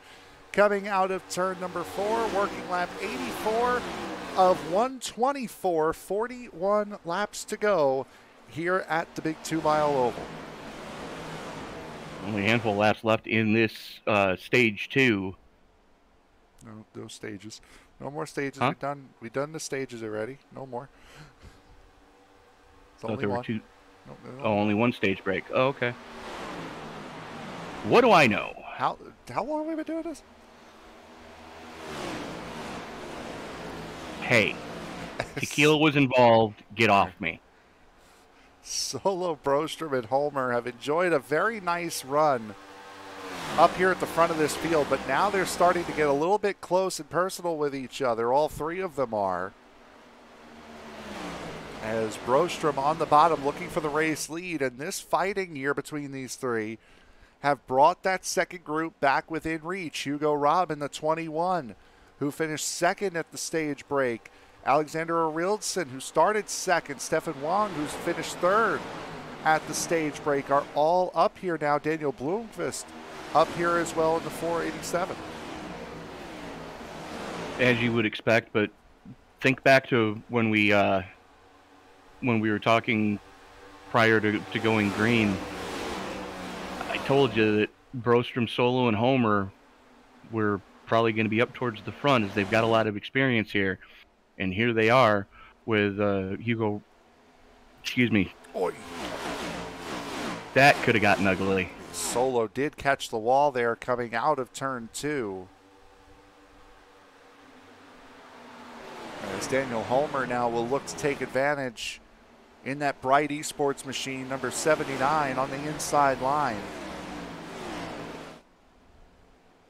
Boy, Hugo Robb almost catching the wall out of turn 4. Alexander Arildsson looking to jump on it in that number 24. Some of the guys that were up towards the front still have not caught their way back up. Jesper Eriksson, the winner of the stage, still stuck in 13th. Jonas Gunnarsson, who was running up at the top 5 all race long, down in 17th. Eric Blix there as well, running in 16th. Some guys have been able to make it through. Others just, for whatever reason, have not. One of the biggest heartbreaks of today, your pole sitter, Anton Ehrman, unfortunately ran out of gas at the end of stage 1, had to tow. There is Anton Ehrman right there, running 33rd position after Tony had mentioned running out of fuel. Dennis Schrepp suffering the, or probably no, it was not Dennis Schrepp, was it? No, it was his teammate. Dennis Schrepp is his teammate. And yes, it was Dennis Schrepp. Well, there's, okay. Let's take a look and find out here. Instead of guessing. Marcus Stiller is who it was. In the 013, there is Stiller. He suffered the same fate as well, running out of fuel at the stage break, and I think he might be coming into pit road now. Yes, he is. Emily Fagerl in pit road as well. I would say not of consequence to force the top guys to start thinking about coming down, as Alexander Arildsson has found his way up into second spot.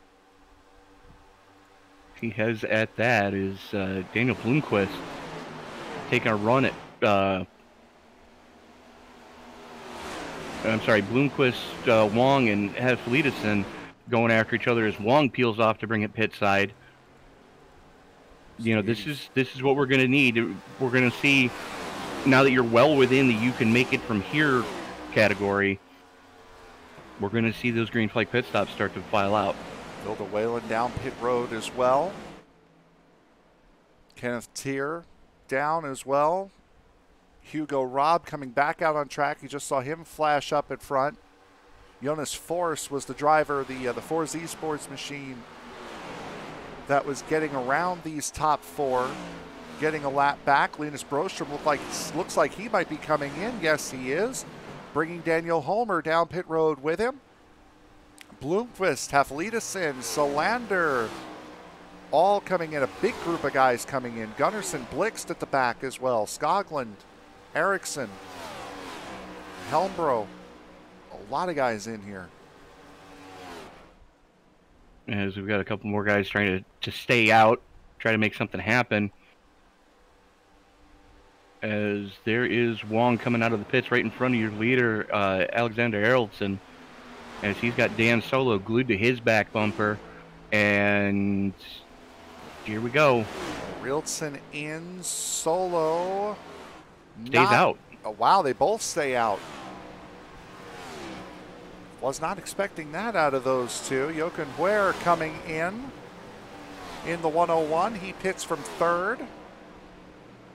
Bjorn Brostrom in the 41 down pit road as well. Boy, they are line astern here. The 24 and 13 down the back straightaway. There goes Linus Brostrom. Boy, Brostrom's going to have a massive lead coming out of this. Boy, big battling behind them as well. Took them a second to get themselves sorted out. Actually, Frank, no, he's not. The lead of the race, effective race lead, goes to Hugo Robb. Oh, you're right. Official race leaders are in. Both Eraldson and Solo come down pit road. Connie Lundell will lead that lap. Robert Erling, the only other driver that has not come into pit in that 82. And you're right, Tony, Hugo Robb is going to be the effective race leader here, running in fifth right now, 3.5 seconds ahead of Jonas Forss, who is a second and about 2 seconds ahead of Linus Brostrom, who just passed Stefan Wong. Wong and Brostrom starting to go after each other now. And then just outside the top 10, throw a blanket over 11th through 15th. Daniel Holmer, Alexander Eraldson battling side by side. Vilda Whalen there as well. Boy, very close between the 79 of Holmer and Vilda Whalen as well. Johan Larsson in the 57 up here for position as well. That is an angry pack of Hornets from 7th on back. All these guys back on fresh tires for the first time in quite some time since the end of the stage. Connie Lundell still out in front. Now Lundell and Erling both came in on lap 57. That caution that came out just after the stage went back green. As Linus Brostrom now battling Jonas Forss for second, well, the effective second place. And now has to try to make up 6 seconds, well, 5 3/4 seconds on Hugo Robb, who would have the effective race lead right now.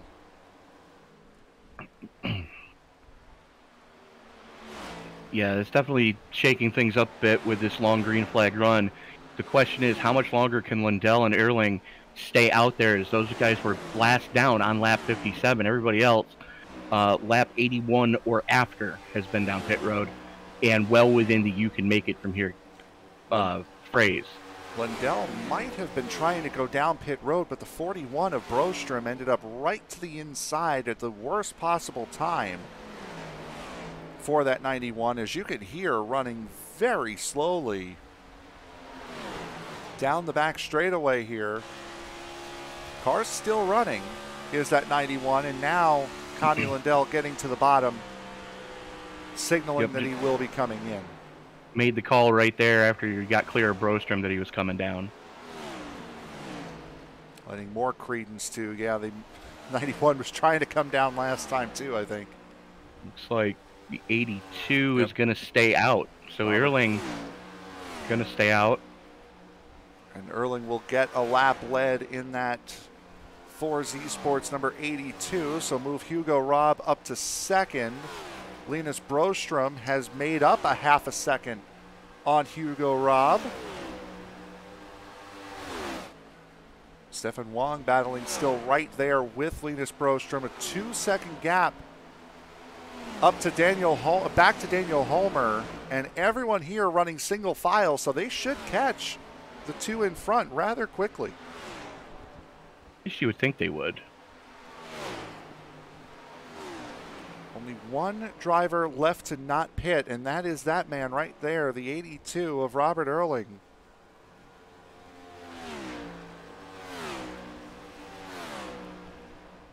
Part of the Forza Esports team, the management derivative of that team.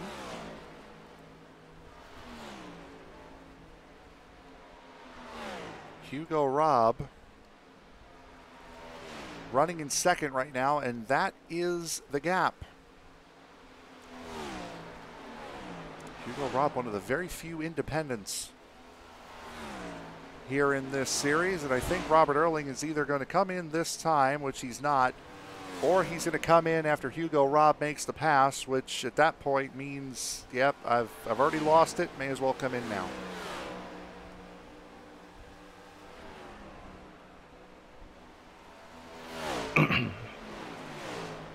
I mean, it's damned if you do, damned if you don't. Here comes Robb with a full head of steam down the backstretch.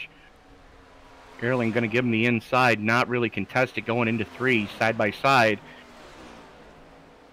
And Earling's got to come pit side soon. Last came in on lap 57. Here he goes. I think, yep, Earling coming in. I've lost the lead. May as well pit now.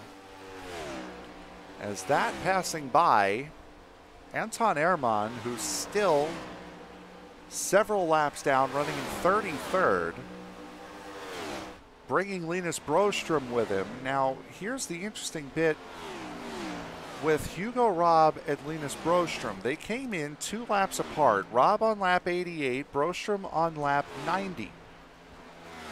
Broström, that last time around, was 9/10 of a second quicker than Hugo Robb. Robb did a 40.86, Broström a 40 flat. Where, oh where, has that second gone out of the 21? Now, granted, there's been a little bit of draft that Broström has had, but Robb, that's not enough for a full second difference between the two. Oh, there's another half a second right there on that last lap. And, you got to wonder, did it rattle Robb when he had to go around the last car to go down pit road? Did it rattle him a little bit? Well, Hugo Robb is also running that outside line as Anton Ehrmann just outside lined the guy running on the outside line. See what happens here as they cross the line this time. Another 7/10 of a second. So Robb running the outside line, Broström running the middle. I can't see how that's a full second difference around this racetrack.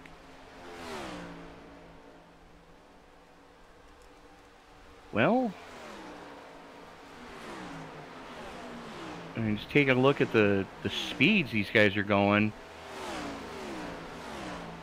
Robb is letting off a little bit more in the corners than Broström is. So Robb trying to preserve what he has for the final 22 laps here. Broström sends it. Oh no, that's not Broström, sorry. That was one of the Forza Esports cars. That was the 82 of Earling. Yeah. Who had come down pit road, we just saw. So Earling in the 82 gets his lap back. That would mean Marcus Stiller in the 013 is the first driver not on the lead lap.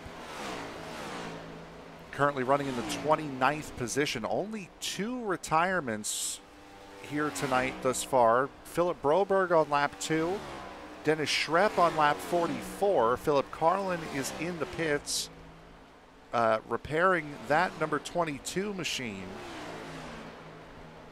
It's only 2 retirements of the 38 drivers that we've seen start this race tonight.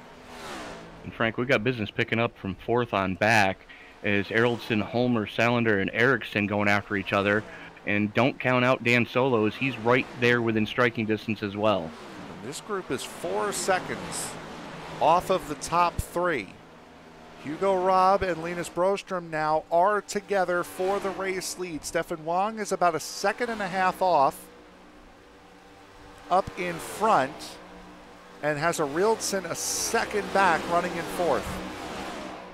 And we are 20 to go right now as Robb leads Broström and Wang. Wang 2 full seconds adrift off this lead pair. And Broström and Robb know how to get it done on the oval. The question is, how bad do they want it?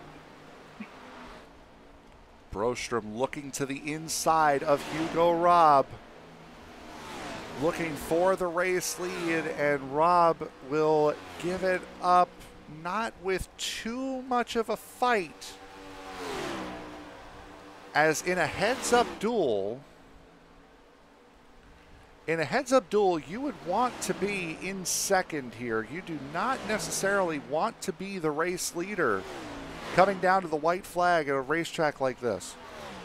No, you absolutely don't, because the draft plays such a huge role here.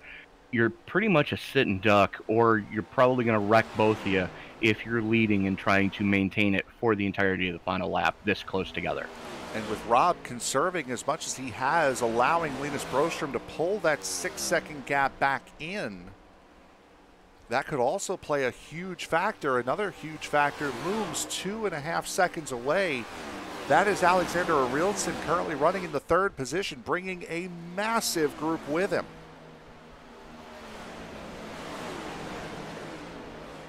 And it kind of answers the question I was about to ask, is did Stefan Wang go too hard too soon?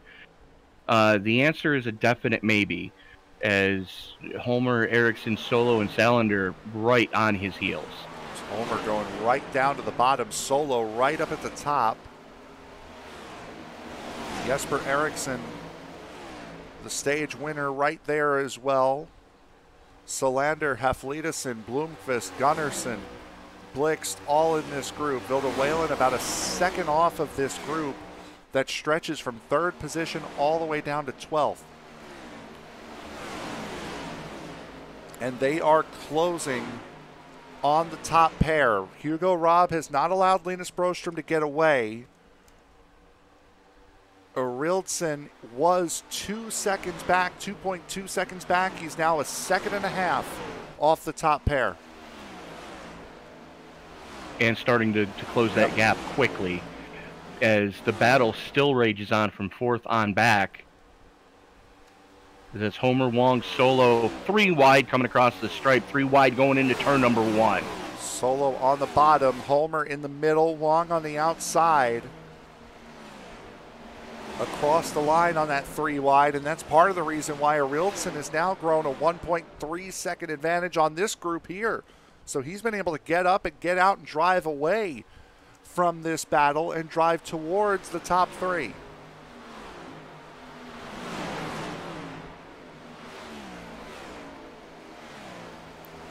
Pontius Nilsson decides to call it a night. Puts that car on the hauler early. 19 has had a couple of excursions here tonight. Cloud cover really playing an effect now, as Linus Broström now has gotten out to a 0.7 of a second lead over Hugo Robb in that 21. And if Hugo Robb has saved, if Hugo Robb's been saving, it's starting to get to the point where now he's got to start to show what he's been saving again. Yeah, I mean, it's getting down to crunch time. Is, you know, we're about to be 10 to go. Sorry, 14 to go. It's a big pack here. Wadded up from 4th all the way to 12th. Daniel Homer leading the pack. Solo, Haflidason, Eriksson, Wang, Gunnarsson, Salander, Blomqvist, and Blixt all in this group. And Frank, I don't know if you've noticed it or not, but with that cloud cover that's really covering this track right now, we've actually lost track temperature from the start of this race. It was 34 degrees Celsius at the start of the race. It is now down to 28 degrees. So we've lost a very good amount of track temp, which is going to help these guys be able to grip up a little bit and also create a little bit more power. Just a little bit more. As the water grain's still pretty high right now, but you know, those cooler temperatures definitely are helping out the guys that maybe pushed a little harder earlier than they were intending to. They're not being punished as severely right now. I think Hugo Robb has been one of those guys that has benefited greatly from being in the pack and being in the draft, because Brostrom just did this time by a 41.05. Ariltsen behind in third just did a 41.07. Hugo Robb 2/10 slower than both of those guys. Actually, he had the slowest time of the top 5 the last time by. This is the because Mikael Haflidason also went 41.06. Seeing another car added to that group. That's the 044 of Philip Bjork. He is not for position in this group as we're 3 wide here, battling for position. Gunnarsson gets the block from Ericsson down at the bottom, coming off of turn 4, 11 to go. These guys still haven't given up any yet, Frank, as it's the 37 of Ericsson working the inside of Homer. Homer caught up on that top shelf as the 81 of Haflidason does have some clean air in front of him. The question is, which rival team does he want to pick up? That was a very unique line by Haflidason to stick right to the yellow line coming out of turn 2 there. As Gunnarsson now looks to the inside, Daniel Solo looking to follow his Alcantech teammate through. Same thing with Andre Solander in the 040, or the 140, pardon me. As Homer blocks off Gunnarsson's little run. And then Gunnarsson throws it in on Ericsson. And pinches him up the track, so not giving Ericsson a run. That's going to let Gunnarsson get the run coming down the backstretch. As here comes Ericsson back on the high side. Is Dan Solo going to slot in behind Gunnarsson and try to push his Alcantech teammate? 3 wide. Pushing. Oh boy. Ericsson in the middle. Gunnarsson on the bottom. Homer on the outside. This is really allowing Haflidason to get away. Battle for second now between Hugo Robb and Alexander Ariltsen. Linus Brostrom 1.3 seconds clear of these two. Ariltsen takes the spot. Ariltsen doing what he's got to do to get another step on that podium. There's still 3 wide. Oh, watch out, Gunnarsson and Ericsson getting very close. Oy. Contact. Yep, that's around. That's Solander around. Caution comes out with 9 laps to go. Daniel Blomqvist was the other one.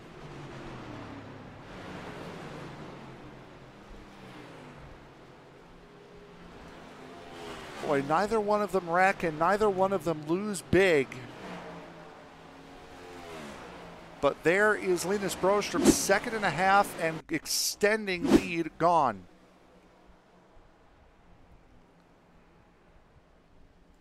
Now the question is, Frank, a lot of these guys still have at least 1 set of tires on the wall. Do you take them, or do you let you roll the dice? You have to at this point. They're almost 30 laps old. Watch the run that Blomqvist gets here and just wasn't down far enough and runs into the rear corner of Solander. Take a look at this on board from Daniel Blomqvist. One of them racing deals. Just wasn't down far enough as he got the run. And again, fortunately, both of those cars stay straight. But they went they went sideways enough. And yep, here comes everybody. Last time these guys came down to pit was between lap 85 and 91. And we are going to have a fresh tire, about 5-lap shootout to the finish. This is when it gets good.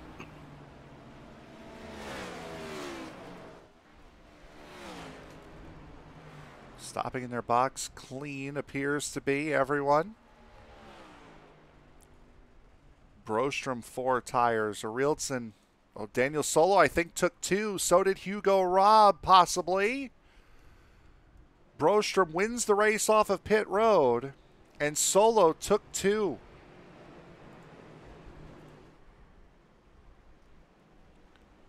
Daniel Solo in the 13, making an I am going to win this race by hook or by crook decision. Took 2 tires. Andre Solander in the 040, the 140 took 2 tires as well.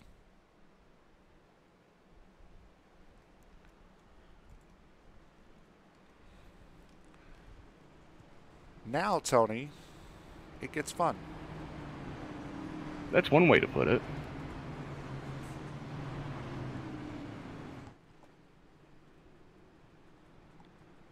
From what we've seen with these cars, the tires don't really wear all that much, especially the lefts. So if you have a set of left side tires on this car that have about 90% health, it's still going to feel somewhat like 4 fresh tires. Yeah. I mean, it's not going to be too bad. It's definitely the rights, and as you had rightly pointed out, the right rear that take the beating around here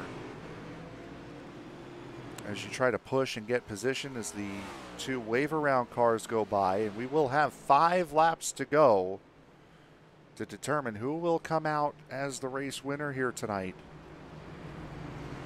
Linus Brostrom looking for his 2nd of the season. Michael Heflidesen restarting in 5th. That orange number 81, 3rd car on the inside line. Looking for his 1st of the year, looking for his 2nd of the year. Everyone else looking for their 1st.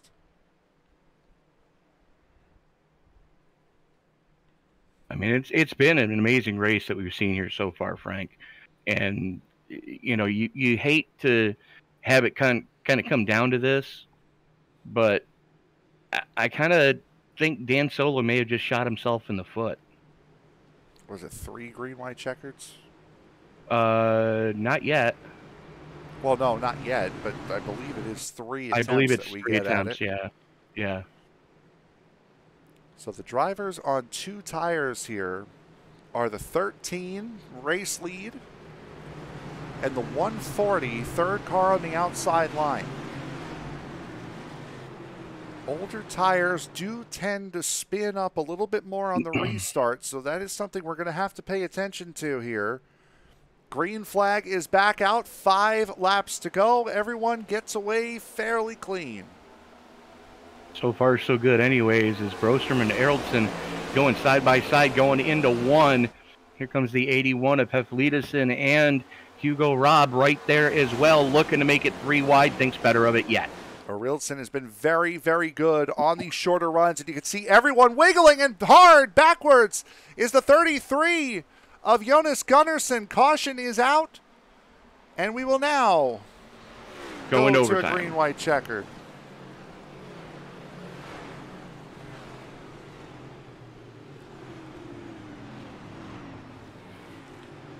We mentioned it right at the top of the broadcast that these cars do get very, very loose on fresh tires. Oh. And that appeared to be it. Might have had a little bit of help, I guess, from Tony's reaction. We'll see it here. There's Gunnarsson, the 140. Oh, the 81 getting loose. The 21 and the 81 both got loose. The 81 tried to chase it up the track. Only problem is the 33 and the 104 were there. 33 got spooked a little bit from what it looked like on the overhead shot. We'll ride on board with Gunnarsson here. Watch the 81 start to come back up the track, and as the 33 was trying to avoid getting into the 81, ended up turning right up across the nose of the 140. And that's how quick it happens. And cold tires can be blamed on all of that. Absolutely. Andre Solander has brought it down pit road to repair the damage on the right front of that, of the left front, pardon me, of that number 140.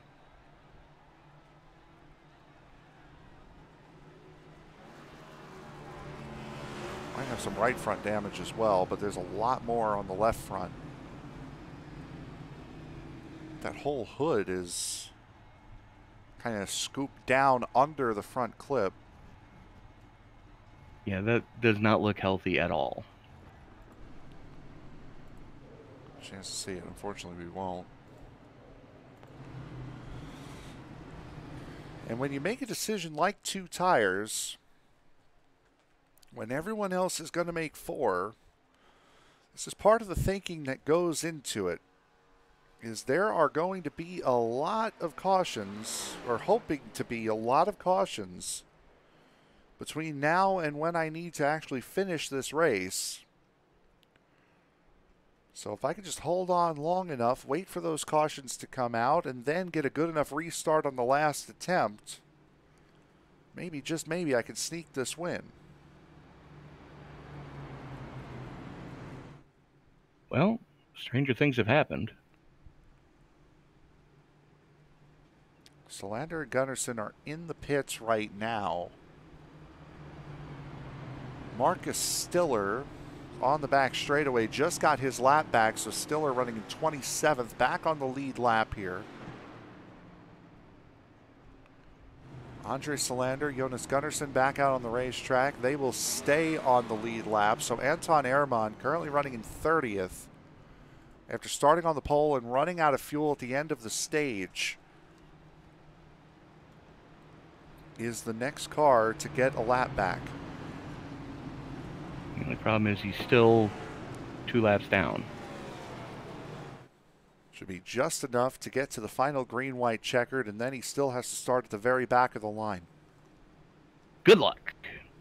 As we are doing attempt 1 of 3. Now, for those of you unfamiliar with how this works, green flag will come out, and the field races itself all the way back around. The leader has to cross the start-finish line to take the white flag for us to race back to checkers. If anything pops off prior to that, we're going to rack them, stack them, and try it again for up to 3 attempts. If at the end of the 3rd attempt we don't get the green-white checker finish that we're hoping for, if something were to happen prior to the white flag coming out, field frozen, race over.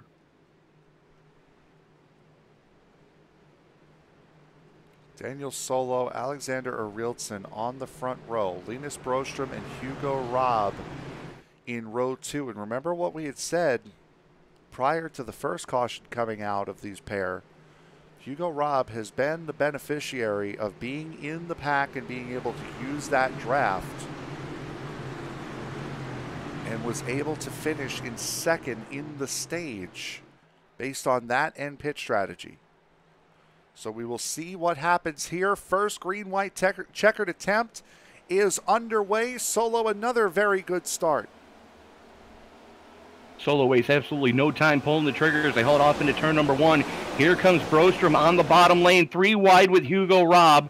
Robb wisely backs out of it as the 24 shuts the door on him, going through 1 and 2, still side by side with Brostrom. There's a lot of wiggling still going on throughout this field. Ariltson now trying to make a draft, trying to get the draft up to Daniel Solo. Hugo Robb running in 3rd, goes to the bottom. Solo will look to block. Ariltson gets blocked off on the outside line. We are going to race back to checkers. White flag is out. Solo, Ariltson, and Robb running 1, 2, 3. Don't count out Brostrom, Heflidison, and Blex right now. It is still side by side. Here comes Ariltson to the inside, coming off a 2. Ariltson got to the bottom a lot quicker than Daniel Solo was able to. Linus Brostrom using the bottom line, trying to keep Hugo Robb at bay. Robb looks to the very inside, trying to get it 3 wide now. Ariltson in the 24, still holds the momentum in the middle. Daniel Solo on the outside. It is Hugo Robb down at the bottom. Linus Brostrom pushing Ariltson down the middle, but on the outside line, it is going to be Daniel Solo winning here at Michigan. Alexander Ariltson hanging on for 2nd. Linus Brostrom being scored in 3rd. Hugo Robb, plus 22, one of your biggest movers of the night, coming home in 4th.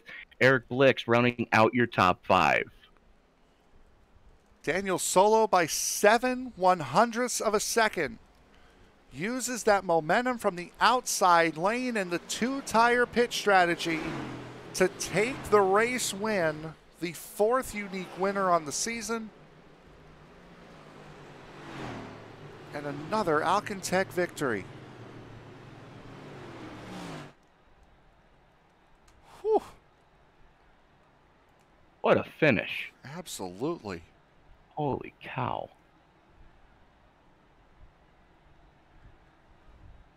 As Tony had mentioned, Daniel Solo, Alexander Arilson, Linus Broström, by going up the middle instead of staying down at the bottom and pushing Hugo Robb, gets up into 3rd. What a race by this whole Alcantech team. We've seen Michael Haflidason, we saw Gunnarsson, we saw Solander, we saw Blixt. It was really Solo was the furthest one out of it. If you had to pick one, it was Solo that was the furthest one gone. And because of the strategy, wins the race. Just let it eat completely on the top side that last lap. I don't think he took his foot off the throttle pedal. Let's take a look as we wait for everyone to get in here for post-race interviews. Let's ride on board with Daniel Solo on that last lap. Down at the bottom here, trying to fend off Arilson. There's Arilson behind. Arilson gets a little bit into that left rear corner. But both of them with a big wiggle. Down the back straightaway, there's Hugo Robb making the run. Arilson has the lead going into 3 and 4, but that momentum on the outside line pushing out. What a race. And what a run to the finish here on what has been one of the more exciting nights that we have seen here in quite some time here on SRM. Tony is with our race winner right now. Dan Solo ran a pretty reserved race for the most part, but when it came down to crunch time, confirm or deny, did you lift in turns 3 and 4 on that last lap? Probably. I don't remember. I was just sending it. I had nowhere to go with those 2 tires, so just had to pick the outside and just hope it would stick, and it did. So, talk us through the pit strategy. Is you were one of the ones that did come down early to put tires on. I mean, were you kind of second guessing that when we had such a long green flag run? Well, we struggled to stay out for the stage there because fuel was an issue, but we just about made it. And I mean, we saved 1 set, so I guess I can bring an extra one to Martinsville next or in 2 weeks. But if it only worked that way, my friend. If it only worked that way. Only. We'd have a bunch of tires at the last race. But I don't know. We just sent it there at the end, just hoping it would go green as long as possible, and it worked out really well, especially with taking 2 there at the end. You had to have been sweating bullets when we went into overtime. Oh yeah, of course. One part of me was hoping we'd just have the 1 green white checker, and then that would be it, because it's so nerve-wracking to have several over and over. But at least we got the end under green, so that's always a nice plus. Daniel, you mentioned 2 weeks we go to Martinsville here in the Cup Series. Is there any chance you're going to be joining us next week as the GT3 Series goes to Sebring? GT3? I've never heard of her. Fair enough, my friend. We're going to let you go celebrate with your team. Who do you need to thank before we turn you loose? I want to thank Alcantech, SimLab, Niemann, Alamitech, all of my teammates, you guys, for putting on a good broadcast, and of course my hero, Dale Earnhardt, for being with me in the car today. There you go. Dan Solo, congratulations on getting the win here at Michigan. We'll see you in 2 weeks at Martinsville. And Frank, I believe you've got Alexander with you now.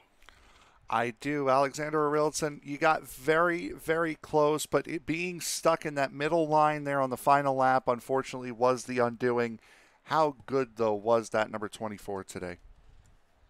It was really fast today, really fast Mabi Höbula, number 24 car, especially in the long runs, which we had quite a few of today, which was fun for a change. So I think had it gone green there at the end, I think I may have been able to get caught up with Linus and at least challenged him for the win there, but unfortunately that didn't pan out. How crazy did it get there in the pack on these restarts? Everyone's trying to make up as many positions as they possibly can before you get settled into the long run. But with how loose this car is normally, how crazy did that get? Well, I was quite far back in most of the restarts early on that we had and at the stage, so I didn't see much because it stacked up quite a bit at the back, so it was quite slow there. But obviously off the corners, the car is loose the first 2 laps, and then after that it's really, really tight though, so it's not too bad. All right, we head to Martinsville in 2 weeks' time for round number 5 of the Cup Series season. What are your thoughts going into the paperclip in 2 weeks? Yeah, I'm really looking forward to that track. That and the track after that, Phoenix, is two tracks that I actually like driving in this car as opposed to the bigger tracks. So I'm looking forward to that. All right. Anyone else you want to thank before we let you go? Yeah, I want to thank all of my teammates in Force Esports and also our partners Mabi Höbula and Kababar. All right. Congratulations, bud. Alexander Arilson, your second place finisher tonight. Congratulations. Cheers. And Tony, that will leave Linus Broström with you, our third place finisher. All things considered, after taking 2 weeks off, Linus, you didn't have any rink rust, as we call it in the hockey world. Talk us through your race. How do you think it actually went? Do you think you could have held on had we stayed green? Well, I had the first stage was quite interesting because I was saving from like lap 5 and during the whole first caution, and then I was clutching it the entire stint, and I just managed to make it to the finish. So that was an interesting start to begin with. But yeah, that final stint there, I probably would have held on because he was gaining on average a 10th a lap, plus he had a pass to make. And it was less than 10 to go, and he was over a second behind. So I'm pretty confident I would have held on to get the win there. But, you know, it's NASCAR. Something happened further back, and caution came out, and can't do much after that, you know, just try to hold on. And starting on the outside obviously wasn't the greatest thing. Lost the position and then didn't launch well enough on the last restart. So definitely lost the win there. But still got third place and a stage point, so I think in the championship I'll still be sitting pretty good. But I would have liked those 5 playoff points as well. Well, Linus, I'm gonna have you take your driver baseball cap off and put your league owner cap on. You've got to be impressed with the performance throughout the field tonight, as this was one of the best Michigan races that Frank and I have had the privilege of calling in a long time. Yeah, it was really nice to see how well it actually went, apart from that thing with the heat race, obviously, but that's not on us. So yeah, that's an iRacing glitch. We don't count that. The really early caution made me think like, oh god, no, not another one of these. But then we got like 10 laps for the next caution, then we went green to the stage, and having the fuel mileage up until the stage made for some chaos there, and people running out of fuel after the yellow flag came out there. We actually told them like, hey, if someone's not up to speed, pass them, and we clear all the black flags after the pit stop, you know, just to let the people who has enough fuel just go and make their pit stop, and then those who run out, they lose their track position like it is in real life. So I think we cleared like 15 black flags there at once.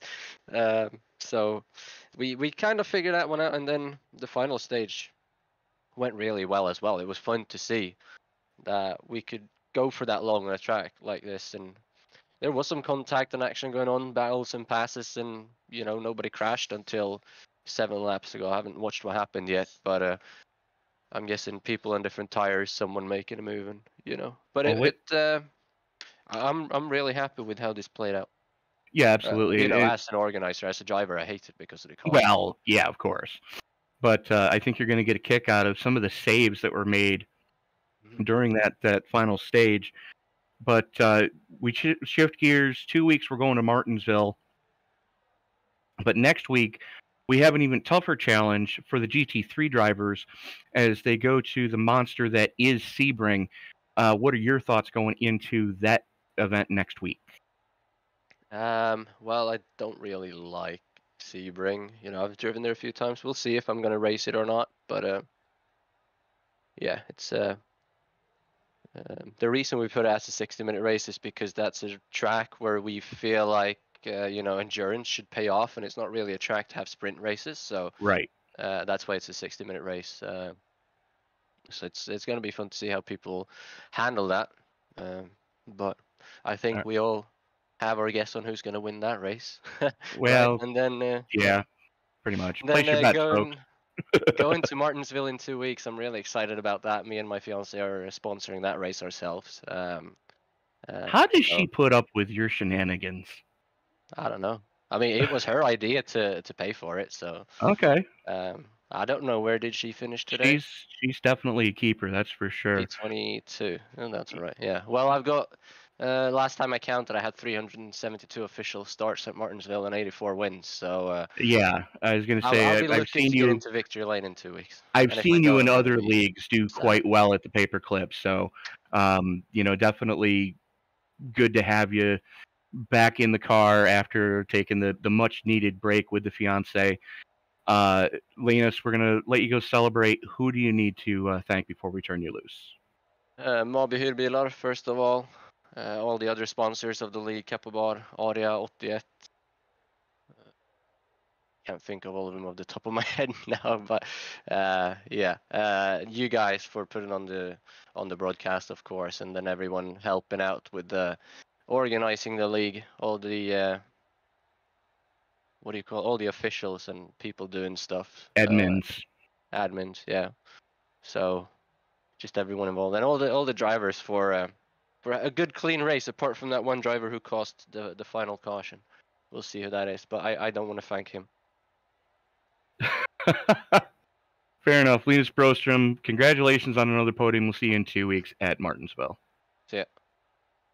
And Frank, that's going to put another one in the books for us, but I dare say that the hot and slippery by Superior here at Michigan was neither hot nor slippery compared to what we've seen in the past. Well, it got a little hot at the end with the way this race finished, but certainly a very good race here at Michigan. We saw short little runs before cautions, and we got a lot of long runs, green flag pit stops as well. You couldn't really ask for much more going into this race, but Martinsville in 2 weeks, that's going to be a test for sure.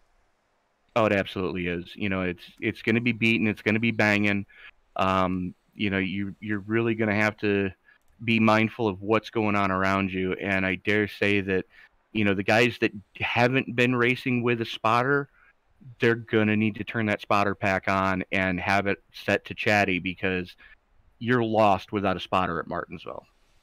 Yep, absolutely. And with that, we will take a look at the finishing order here for tonight's race. Your race winner, Daniel Solo, becomes the 4th unique winner in 4 races this season. Alexander Arildson, Linus Brostrom, your top 3. We just heard from them. Hugo Robb, Eric Blixt, rounding out the top 5. Michael Heflidesen, Jesper Eriksson, Peter Helmbro, Daniel Holmer, and Stefan Wang rounding out the top 10.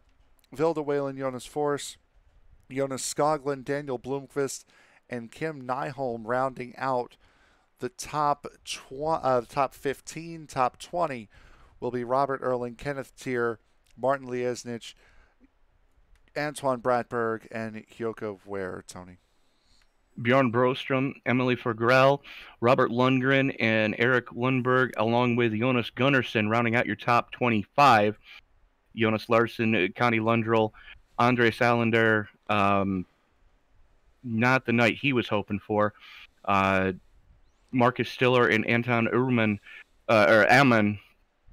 Excuse me, I apologize for butchering names. Stiller being the last car scored on the lead lap. Ehrman, unfortunately, first car one or more laps down in 30th. Philip York, Haflidi Johansson, Christopher Euros, Jakob Larson, and Pontius Nielsen rounding out your top 35. Philip Carlson, Dennis Schrepp, and Philip Bromberg rounding out your field of 38 starters tonight. And that will do it for us here tonight at the Michigan International Speedway. Round number 5 from Martinsville coming up in 2 weeks' time for the oval side. But coming up next week will be round number 5 on the GT3 side. That will be at Sebring, a 60-minute endurance event. Thank you very much for joining us here tonight alongside my Tony Trapasso, my broadcast partner, and for myself, Frank Marchese. Thank you very much, and we will see you all next week. Good night, everybody.